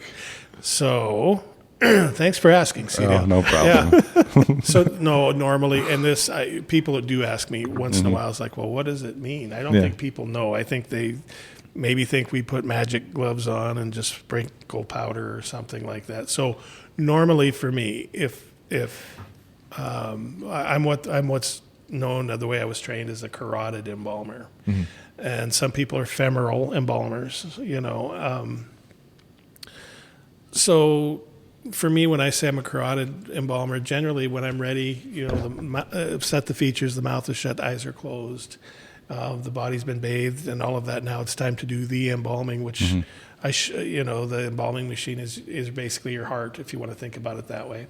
So the first thing you do is I make a little incision right on the collarbone here with a scalpel, and then I have a couple of instruments go in and. Gosh, I remember back when I was young trying to find these blood vessels in amongst all this tissue and fascia and all of this. And I'm like, I'm never going to get it. I'm just never going to get it. I can't find it. And then if I did find it, that like your veins are a lot weaker than like your arteries are pretty strong. So if you'd find a vein, because that's what you drain blood out of is the vein. Oh, wow. And you introduce embalming fluid into the artery. Do you do the draining too? Like the blood? And then embalm? It happens simultaneously. Oh, okay. So you find this vein and you bring it to the surface and you put ligature on either end, and then when it comes to the carotid, the artery is medial, which means more towards the middle, and deep, whereas you'd say the jugular vein is lateral and superficial. But so then once the artery is found and it's deeper, and some people that are big people, it's hard it takes quite a while because there's a lot to find and go through down here. And then you bring that up, then you just make a little incision in it. And it's called a cannula on the end of the embalming line. And you handle the pressure and the rate of flow per minute. And you've got what I talked to you about earlier is we all have our different mixtures that we think is going to do the adequate embalming that we want to do. And then that cannula goes in the artery. It's clamped with a hemostat or forceps. And you begin the process. Now, the fun part comes when someone's got a clog somewhere or something's broken somewhere. So all of a sudden the leg is not... You'd like to be able to do the whole embalming through just this one point. And so, a lot of times we do what's called muscle massage as we're doing that to help force the blood up, because I've also made a little snip in that jugular vein, and I put what I use is a vein expander to go down it and to help the blood come out. Blood is your enemy because it has water in it too, and that's where bacteria starts. But so, in other words, sometimes not all areas embalm equally off one point. So I've done what we call 6-point injections, where I've done both femoral arteries, both brachials, both carotids, and sometimes both radials. They usually all connect, so you can just sit there and what do you just wait? If someone has a good vascular system, a lot of times just that one point will do it. But other times the legs won't be getting embalmed, and you'll know because of the color. There's dye in all of the embalming chemicals, and what then color it starts is it? to firmness. It just some of them have more orange hues, and some have more pink hues. Tell them the name of that one you showed me, that purple one. Yeah, it's called Intrafiant. It's it'll generally clear out a room after a while because it's very strong. Like that bad? It's made for bodies that are maybe starting the decomposition process, so you're trying to save them to get them embalmed and get them in there. Yeah, it's got a unique nickname, but I don't probably have to edit that out. But it's used as He'll tell you the nickname after. a last straw, you know what I mean? But yeah, we do that. So that's basically how it works. But so it's a surgical procedure, but it's also an artist's procedure, because you want the way we set features, the way we close eyes, the way sometimes we'll inject hypodermically to, like if someone's really sunk in, we'll fill their face back out and do different things like that. And there's all kinds of different chemicals. How long does it usually take to embalm? if it goes really well, like if I can make everything work through this one injection site and one drainage site, 2 hours. Wow. That's Now I thought it'd be a lot longer than that. if I'm back there and someone's really fighting me and I'm having to do multiple injection sites, I would say probably, it just depends, 3 hours, and then an autopsy repair, which is very invasive. Thankfully people don't really get a chance to see that. The public doesn't get to see what an autopsy looks like when it comes back. That repair can be, if I do it by myself, that can be a 4-hour procedure too, assuming everything goes good, but autopsy is not for the faint of heart. That's for sure. I would never generally allow anyone to pop in to see an autopsy repair. It's pretty invasive. So, yeah. And in a lot of ways it is like an art form, because you see the repairs you do, and it's like when we saw Dad, I was like, man, he looks just like he's sleeping or something. You know what I mean? But it's like it is an art form to it, and I think it's something to admire. I think the individual embalmer, if you will, it really comes down to how much they enjoy that sounds really bad, like I enjoy embalming. No, but I mean it's something that is important, because it's the last gift you can give the family. Yeah, right. If you come to me and say, hey, my loved one looks great, he looks peaceful, he looks just great, that's really the last gift I can give you. Yeah. You know what I mean? To say, oh my gosh. Now, the other way, but there are embalmers out there that, grumpy cigarette hanging out, like, well, I'm going to run a tank of fluid through them. If it goes, it goes. If it don't, it don't. And then you have trouble. You know what I mean? Yeah, I've been to a funeral before. Like, I'm not going to say where. Right. But I remember even, like, they're like, God, she looks horrible. You know what I mean? Yeah. So, does not look like them at all. And sometimes that's not always on the funeral home. There's other things, accidents. That comes into play with that. I mean, if it was like a natural death. Yeah, it just depends. Like we've had several that have come out of the hospital, and basically you could tell they had begun the dying process many, many days before the end date occurred. And so there's been cases even here where basically I would say topical and even deeper decomposition has started while they're living, because the body is pulling everything inward, you know what I mean? And so everything on the outside is literally starting to decay. Yeah. And that's just kind of sad. And usually it's, a lot of times it's liver, kidney, if there's extra nitrogen in the blood, in the bloodstream and in the body. Nitrogen and formaldehyde have a hate-hate relationship. And so, long-term kidney disease is often difficult to deal with. We do, and thankfully the chemicals are so good now, we can make it work a lot better than they used to. So, wow. Anything else over there, Marcus, in the back rooms? He pretty much answered everything I wanted to know back there. So I think that pretty much answers it too for me. The other one the last one I have is how people shut the mouth. Oh, right. It was like, how do you shut a mouth? Isn't it like a weird gun thing? Or that's one way. Really? Yeah, that's one way. It's called a needle injector, and it's just a pin. Mm-hmm. So one pin is driven into the maxilla and one into the mandible, and then the mouth is held shut, and they have wires, and you twist them tight, and then cut the wire, and set the lips the way they should be set, and that's how you close the mouth. I do not use that method. I use a surgical method. I either use a mandibular suture or a musculature suture. I just do that with a needle and ligature.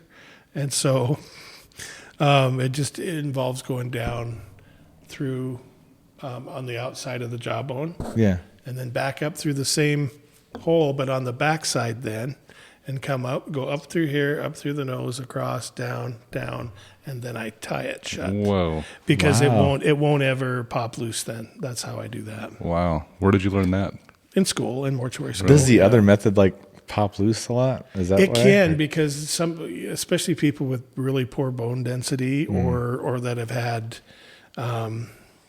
a lot of dental issues and things like that. That bone is obviously not very strong in like Right. the real elderly.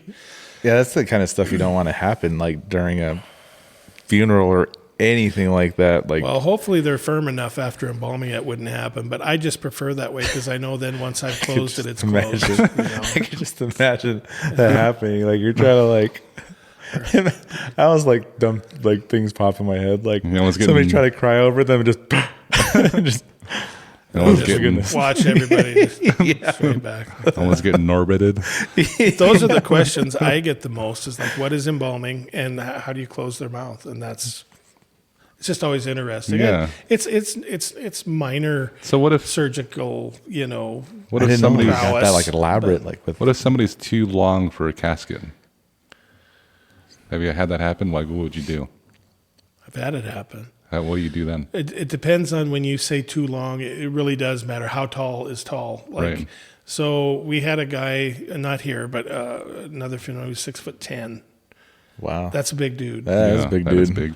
So that was a special order, honestly. But in most cases, your guys that are I'd say up to 6'5", 6'6" are pretty easy. I'll try to bend their knees just a little bit. Mm-hmm. So even while I'm embalming them, so that'll fix in that position. So their feet are like raised up. A Yeah, little bit, just got or their knees drawn up just a little bit, and then once that foot end of the lid is down, you don't see that. You don't really see that elevation, and then there's room to do it. And he was telling me that you have some families that want to see that, and when you leave the room, they'll open the casket, the rest of And the take a look. take a look, or you have people crawl into the casket too, and I haven't like had that. that for a long time.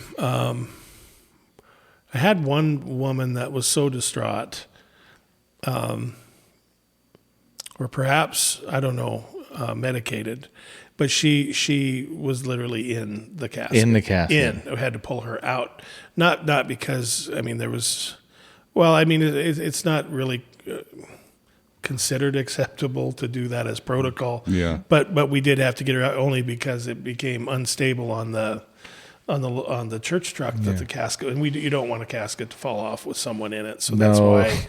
But yeah, no, she was in or mostly in. Yeah. Wow. isn't that weird? It's like you hear stories like that, and it's like there's just some weird Like, things that my happen wife around. better be that dramatic when I die.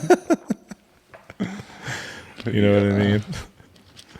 Yeah, that's crazy. Like just thinking about like all that stuff that happens. Like, have you ever thought about that? Like, how would you want your funeral to go? Like, what kind Like of casket? that. I'd want it to happen. That'd be dramatic.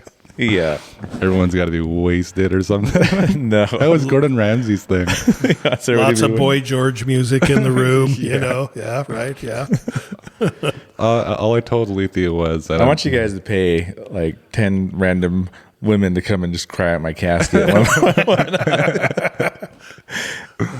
Oh, shoot. I told her I only want, because she wants to be cremated, Alethea. I said I just want the casket and stuff because I just want the clothes. What? I want to look nice. You just want the. Yeah. Oh my god. It'll be all black everything for sure, though.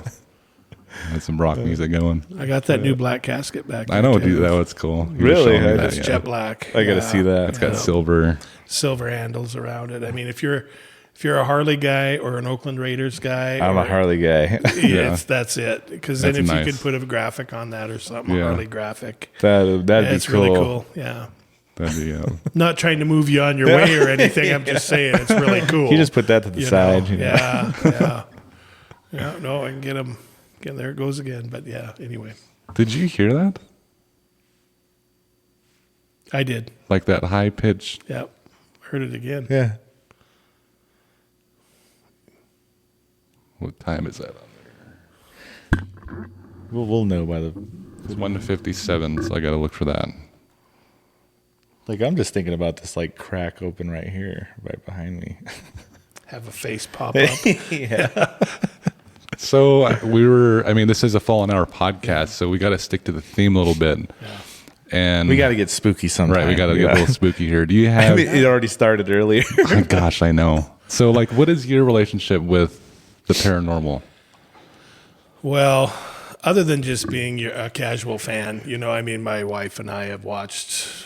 I think we watched Ghost Hunters. And do you remember when that first really came to fruition and became Like a thing? the Travel Channel and so on and so forth? It really became, I think for us it started with, I think we watched Ghost Hunters. I think the original Ghost Hunters crew, and then Baggins and Ghost Adventures got really big. We started out with Ghost Hunters and Taps and all that stuff too. Taps, that was Ghost Hunters, Yeah. and then lately it's just now it's more entertainment, because destination fear, because we're at that stage of our lives where, oh, look at those cute kids out there hunting ghosts, you know what I mean, and whatever. But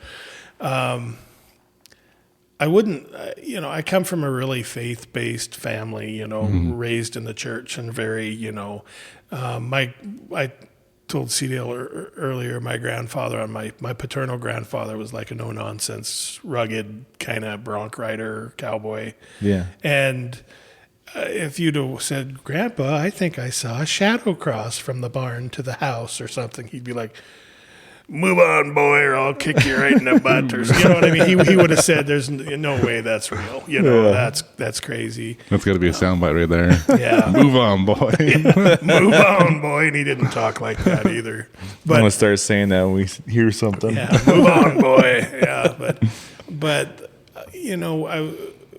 when I really started my funeral career, I started Malta, and that was the same building that when I was a sheriff's deputy up there 20 years before that, in a small town, I was a coroner. I went to coroner school, and it was the end of 1993 or early 1994 so I've been a coroner for most of that stretch, which we're 30 years. And,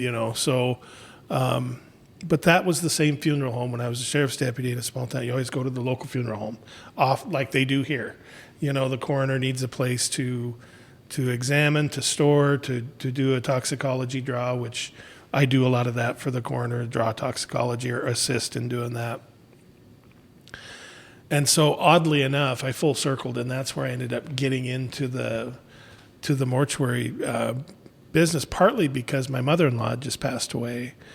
And I had known the funeral director or the owner from my sheriff's days, and had remained friendly with him, and he'd taken care of both of my in-laws at that funeral home, and I actually sat and talked with him for a while, and I said, hey, I don't think I'm too old. I think I can do it. I think I can go back to school and do all of that and get another degree, and I think I'm up for it. I think I'd be good at it. Mm-hmm.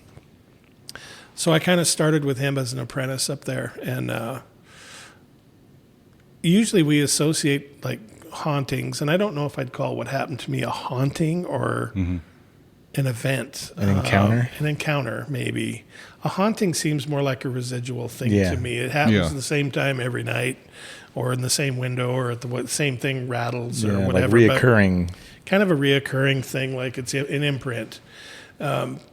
So anyway, I was working up there, and this building was built in 78 maybe, something like that. And I feel bad because it's got a new owner up there now, so hopefully he doesn't catch all of this. But it's kind of a cinder block building. It's a one-level cinder block building, very nice building set out for a funeral home. And even the interior walls are cinder block, gray cinder block.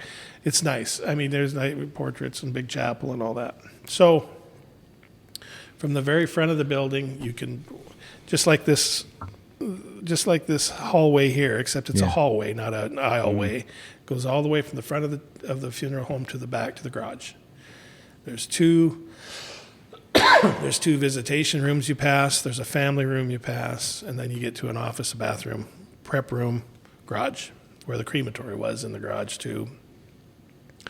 So I'm working there as an apprentice, and it starts more as a kind of like what just happened, like you sense something, but you're like, nah. I mean, and I was telling, that's a pain in mind to it. Yeah, I was telling Marcus earlier too. I'm scientific enough. I have 2 science degrees, so to me, there are people that can let their mind run away with them too. Yeah, that you have to differentiate. You have to discriminate between, is this out of the ordinary or is it just me feeling like it's out of the ordinary and accentuating the fear. Because your mind can fill in the void, or fill in Yeah. spaces, and you know what I mean?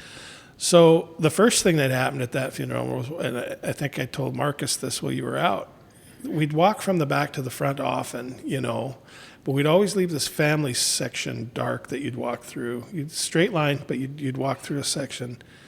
And there was always something in the corner. That's all I could tell you. Yeah. And I mean, I didn't sit there and get my tablet out, you know, and say, I believe I'd like to study this for a minute. It was uncomfortable enough that the pace kind of picked up a little bit. Yeah. But there was always a sense that there was something darker.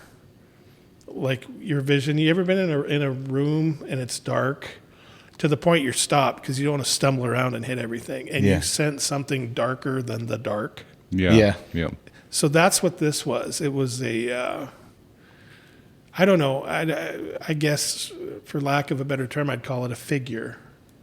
And it was crouched. And I told you gargoyle. Yeah, and I'm not saying it gargoyle. was a gargoyle, but that's the only thing my mind could, because it seemed to be crouched and was sitting like this, you know, in the dark. And it was darker than the dark. And so I'm in the building by myself, kind of new to the funeral business. And I'm like, I don't think I like that a lot. and so after that, I find out these stories because the old funeral director there was like, "Bah." He was like my grandfather, you know. The same guy. Yeah, same guy, It's the same guy. It's the same voice. And he's like, you know, there ain't ever been anything in here, you know. And so later on, he comes forward and says, well, I can't imitate him anymore. I'll cough. But he says, well, no, the previous owner who built the building and him both heard this all the time when they'd walk by a viewing room, and then that same family room, same whistle. Weird. Now, I've heard that whistle at my funeral home in Lewistown, too. Just like trying to get your attention. So in two different places? Yeah. Mm-hmm. You heard the same whistle? Same whistle. Huh. Yeah, same whistle. So... Why do you have something on that? Whistles? That sounds like someone's following him. Well, yeah. Oh, there's Not no only doubt. that, I don't think, you know, I think that's true. I Yeah. mean, I think it's true. But here, I'll tie all this in for you right now. So we've got the whole whistle thing. Yeah. Now, I didn't really hear the whistle, but maybe once or twice. And again, by that point, I was like, maybe I've convinced myself I've heard a whistle. But no, it's a whistle. So remember my little gargoyle dude, darker than dark, whatever that was. This long hallway, I'm walking from the back office, the garage area, to the front office where people would come in the door. And I remember it was middle of the morning. It wasn't at night. It wasn't late. It wasn't anything. And I'm walking down the hallway to the front in this cinder block wall, and I hear footsteps behind me. Now, I know I'm in the building alone, and I know that I would have heard a door. Like a door, they're big metal doors, like clunk, bang. So I'm walking down the hall, and I'm getting the hair on the neck, standing up, and very cold. And I'm like, I really don't want to turn around. I'm like, you know, Shazam, let's keep going, you know. And the footsteps start to increase their pace. And they're coming from behind me, which, you know, it's catching up. It's a good 50 yards. Yeah, it was walking. Now it's starting to, and then it keeps getting more and more. And then I hear, the only thing I could relate it to would be the fingernails going down that as it's running up behind me. It's so creepy. It was like fingernails going down the cinder block. And I was, I guess, man enough, I had to turn around because I wasn't going to let whatever was coming hit me from behind. Yeah. And I spun around, and there was just nothing there. The running quit, the fingernails quit. I spun around from me to you. There's nothing there. And there was nowhere for anyone to go. There's nowhere for it. It's a one long hallway. Wow. So after that, I finally caught the owner, who was very dismissive of any haunting or whatever you want to call it, presence. He, a body had been delivered to us to prepare that night from a funeral home he was helping up there. And so that gentleman brought the body over, and the three of us, it's about 9 o'clock at night, when this body arrives, and we're getting ready to embalm this body for that funeral home. And there's a big crash of the door. Hey, what are you doing? And we're like, oh crap, the door to the prep room is open. So I know the front's locked because I locked that at 5:00. There's no reason to have the front door open at the funeral home. Hey, what are you doing? Something similar to that. No, it's not the front door. No, it's not the garage doors. There's no other doors to get in there because those auto lock. I mean, so obviously you don't want people just to be able to walk in. Yeah. So those doors out there auto lock. So we thought, crud, someone's in the building. And we walked into the garage, down the hall. Everything's locked. No one's in there. No one, not his wife, not anyone would have access into the building. And we heard that just as loud as day. The door crash, and it was the garage door, the inner garage door. And we went diving to shut the door because we thought, oh no, we don't want someone to see this, this body on a stretcher. Yeah. And there was nothing there. And so it's just weird. That's so weird. It's weird. But the running up behind me with the claws and the pace quickening was probably scarier than anything. I had that happen to me once too. Like something was sounded like it was following me. And I remember I ran across this bridge, and when I stopped, I could hear it catch up, like right behind me. That's exactly what it did. That happened to me. pace And that was at increased. 3 a.m, and there was nobody out. So if you imagine that. We had something happen though with whistling too. Yeah, we did actually. And I was going to say, like, you're like that when you did that whistle, imitate that whistle. They always say don't whistle at night. You ever hear that? No, I haven't, Mark. No, And I you haven't. just did. It's like Yeah, like it's 9:30 it's at like night. Yeah. you might call something. Is what they kind of. I know. There was a story, what he's probably getting to is we were outside our parents' house. We used to live on Cody here in town. And we talked about that. We thought we heard something. And my brother whistled. And my cousin Roman was sitting there with us. And he told him, don't do that. You're not supposed to whistle at night. And he said, why? He said, because you might call spirits or something. So that's how they used to call spirits. And he kind of mentioned that. And my brother did it again, did this certain whistle. And the way he did the whistle, we heard something whistle back. And we sat there, we were like looking down the road, and then it did the whistle again. And then it whistled in the other direction. And it sounded like it was far away. Right. So like he didn't whistle that loud. So this thing sounded like it was a ways away, whistling really loud. Then it was the other direction. Then back this way. Then the whistle started getting closer. My goodness. And it got to the point where we heard the whistle come from the right of us, and we seen something peek out behind a tree and then go back and then whistled again. Mm-hmm. And this time we saw something across the street behind something else peek out. Like it was getting closer, but it was like it'd peek out here, then it would peek out there, and it would peek out behind something closer, to the point where it was behind a light pole. And the light pole is only about 10 inches wide? Yeah, I suppose, yeah. And I mean, I can't hide behind that thing. Right. You can't hide behind much things. I set myself up for that one. Yeah. But it literally, like, we were still facing that direction, and that pole was only this wide, and we seen something, like this, and lean back. And we'd hear the whistle again, except the whistle came across the street. In the apartment complex across the street, something started peeking out behind that, like it was making its way toward us. How old were you when this was? You were. I was of drinking age. Yeah. I'll say Were I was you like drinking then? I was like 21, I think. But I wasn't. We weren't drinking. Or The anything grossest like thing we that were just happened to me midnight. at that place was that clown that we seen, and it's the weirdest story in the world. Don't know why, don't know how, but it's like Halloween's a big deal to us, like in our family. Like my sister, we all love Halloween, so yeah. It was weird though, because you guys had Dolores in the car or something with you, or something like that. She was on the road somewhere, but she's with the clown incident. she's deathly afraid of clowns. So and we were waiting for the strike of midnight just to say it's Halloween, whatever. Me and Al were standing outside, and he was smoking, and I was out there with him, and it was around that time, 11 something, close to midnight, and the only light on our street was at the end, and it lit up the corner of this house and this sidewalk, and we're out there, and we just kind of got quiet a little bit. We're looking around, and for some reason, this clown comes riding down the road, and he's got these huge shoes on. He's got like this ridiculously big clown shoes. It's like, why? And he's got this big old like yellow suit on. It's got like polka dots on it, and he's got this huge hat, like a cowboy hat, and he's riding a like a 10-gallon hat. Yeah, it's massive. And he's riding a unicycle. Down Cody. Yeah. Down Cody on a unicycle. And he jumps off the curb. We don't hear him at all. He just jumps off and then keeps riding. And me and Ad are like looking at it, like, did you see that? And he's like, see, he's looking for his keys. We get in the car. We take off around that corner to find him. Can't find him.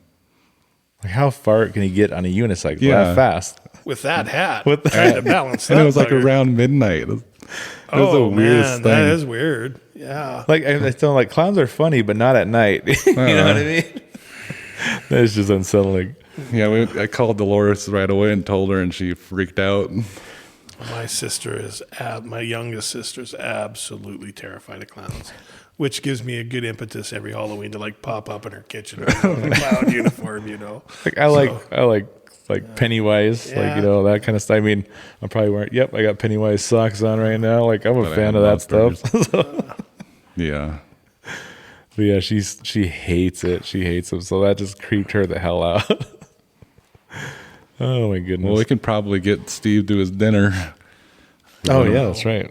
What else you got? I think that's about it. That's about it. About wrapping it up. Yeah. Do you have any more stories about paranormal or anything? I kind of do, but you know, one of them is one of them happened at the next funeral home that I had, and the only reason I don't tell it to a lot of people is because I can't definitively prove, because I'm there alone. Mm-hmm, so it's hard when you don't have a witness. It's just you.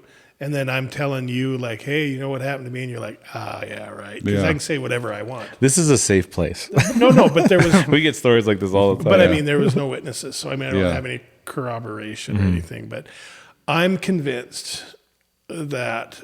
So I felt there was an apartment above the funeral. That's where I lived. Yeah. It was an apartment right above the funeral home. So... And I wasn't used to hering bangs in the night or anything. It wasn't like that at all. Were you already in the funeral industry? Yeah. By then? Yeah. I had the funeral home. I'd been working there as a trade guy first before I bought it. And so anytime I was there, I stayed upstairs in that apartment. And it was a nice apartment. It was old. It was dated. But it was like a 1,900 square foot apartment up there. It was a big place, you know. But I'd always sensed. That doesn't make noises like that. What was that then? I don't know. It's like a click. It almost sound like that like how it sounds when it takes a picture. Yeah, but it's off. You can check that if you want. No, I believe you. That was weird. But there was just that sense that was something. And then I started to see, so the way this was laid out, they almost ran that place like an old speakeasy back in the 50s. It used to be a movie theater. Oh, wow. The funeral home used to be a movie theater. Then it was converted to a funeral home. But it started to be shadows. I would hear like creaks and stuff, and I'm like, calm down. You know, it's just an old whatever. It's an old house or an old building. I'm not worried about it. But then there was always this real sense of something moving around me and moving outside the hall and peeking. Does that make sense to you? Yeah. And peeking in and peeking out. And so I'm like, nah, it's nothing. This went on for quite a while, to the point I started to get sleep deprived because it was bothering me enough that I thought, you know, kind of have one eye open most of the time, just because A, I want to see something, and B, is it real? But so one night I'm laying in bed, and I remember it. That's the other part. I mean, I remember this clear as a bell. Laying in bed, and I look over at the clock, and I kid you not, 3:00 a.m. Oh yeah. The old witching hour. Yeah. You know what I mean? I mean, it said 300. And I turned back, and all of a sudden I can just feel it. Something just moved. I am stuck in the back corner now. I am stuck laying on my back. I can't move. And I can feel this pressure coming up here, and now I can't breathe. Oh man. And it's choking me. And it was for 15 minutes. I couldn't do anything. I was paralyzed. If there'd have been a fire, anything, I would not have moved. And someone said, well, you had sleep paralysis. I'm like, no, I did not have sleep paralysis because I was wide awake. There was no reason. You weren't like it. half asleep, half awake. You Right. were wide awake. No, wide awake. And I was like, this is unreal. And then it kept getting to the point that I kept trying, you know how you try to raise your head out of the water? Yeah. Like if you're, and that's how I felt. And I kept trying to it panicked me. Finally went on for about 12 to 13 minutes. That's an eternity. It's an eternity. And I was just barely breathing. I was fighting to breathe. And I remember thoughts going through my head of, am I having a stroke? Am I having a heart attack? Am I having something? And I'm like, it was none of that, because once this passed, you could feel, I don't know how to explain it. You could just feel, it's almost like it came to prove a point. Okay, you're in my place. I want you to know that I'm your boss or whatever. I'm just guessing. I don't know, but it went on for a good 12 minutes, and after that, I had a much deeper respect for it. But the activity, I wouldn't say it ceased, but it after that one event, it almost went to nil. So, I mean, that's what makes me think it's real, is because of all the little things leading up to the creaks, the bangs, the peeking in, the Like it was progressing. Yeah, like I felt it getting closer. Every night it was getting closer. And then that night at 3 a.m. it decided to. So then you can have other discussions. Was it a ghost? Was it demonic? What was it? You know what I mean? And I don't like the D word at all. I mean, I don't like to get anywhere near like, there. Even Aaron, like Wheezy, the one that's always on the podcast, he tells that terrifies him. Yeah. Like it does. That's one thing he does not like. Yeah. Like, so that's it. I mean, that's really it. It's, Those are good ones, but yeah, it's almost like it was trying to get comfortable with him, or you know what I mean, or trying to like make its presence known, or trying to probably like see what he's going to react to. Like, does this scare him, or like it's kind of peeking out, looking at you, and then the middle of your sleep is like, I think, and I think, yet. Yeah, I think maybe this finally, will work. Got you. Finally, he wanted me to know who was boss. Yeah. The next night he was like, "Yeah, it didn't work. I'll have to try it again." Man. You know, but like that one really creeps me. Like the thought of it, like a picture of like the one you told earlier about like something being in the dark. And you just see it crouching, like that made me think that thing was like trying to hide and watch you. Like, you know what I mean? Like that's the impression I got, was like, kind of like how, like a, but they more animalistic the way you kind of described it. But they say that when they show themselves, they want you to see them. Yeah. That just gave me the chills. What? I thought I saw something right there. I keep thinking I see like something. I literally felt there. it. Like and then I felt it. The last one when I pointed when you were shooting was back in that corner by the double door. It's so weird. And it's always like, I don't know. It's always like I always feel like there's something like right there. Here. Yeah. Like that's where All like, night right there. since we started almost. Yeah. Like when I turned, it was like right where that light is, that opening right there on this side in the computer room. Yes, exactly. It was like right that's there. where I've been. That's where I just saw something. That's where it's been all night. And I just felt like chills go like shooting down like really quick. So we gotta. Like, I saw that. Next time we gotta bring our stuff and just because we have stuff that we can set up and that just sits there. And then passive, and if something passes in front of it, or a change in temperature, it'll tell us. Change in temperature or static electricity, that kind of stuff. Gotta get a spirit box in it. Yeah, we do. Yeah, REM pod. SB11. Yeah, we got. We don't have the REM pod. The SB11 actually does it. It reads drop in temperature. Oh, wait, no, we do rise have a REM in temperature. Yeah, we do have a REM pod. Yep. Rise in temperature, drop in temperature. It'll sound an alarm when that happens, and it has a spirit box built into it. Is the spirit box the one that goes through all the frequencies? Yeah. Just kind of sweeps. Yeah. And then you can catch Yeah. it puts the syllables together, the words together. Yeah, and will we spit it we out. have one that That one is actually audible, like actually hear their voices. yeah, and we can run on So that's multiple. what that is. We can run on multiple channels with that one. And then what's that one you have with where it reads the meters? EVP, millimeter. something like Yeah. that. Yeah, it's Yeah, like a millimeter, millimeter. yeah. Yeah, have that too, and a couple other things. So do that. yeah, those we ended up having nights where those start getting triggered once we start talking. And Well, there's definitely more than I expected here tonight. Yeah, it's Like always I with the said. podcast. So it's like once you get into that conversation, it's like it starts kind like of Marcus can come to the house and we'll do just nothing and nothing happens. As soon as we like start setting up the cameras and stuff and start rolling, and then that's when we start getting like activity. It's strange. Yeah, it weird is. how it It's because we kind of like almost like a pre-convo of what's going on. Yeah. We like that conversation. talking I about think it. it starts kind of drawing that out. Well, this has been an interesting topic, and I'm really happy you sat down with us because It's like because you kind of feel like sometimes the funeral industry or funeral directors or owners, they kind of keep things kind of hush. yeah, But that's what it always like kind of felt like. I think. right, but I think it's something for, I mean, especially for somebody who's been through the mourning process, is you kind of want to hear these things. It's almost like a closure in some way of knowing these behind the scenes kind of Yeah. things that go on inside of a funeral home. I agree. It's we're meant to be an advocate, Right. and like I said, a real positives, kind of pushing the back to, in some sense, but also we're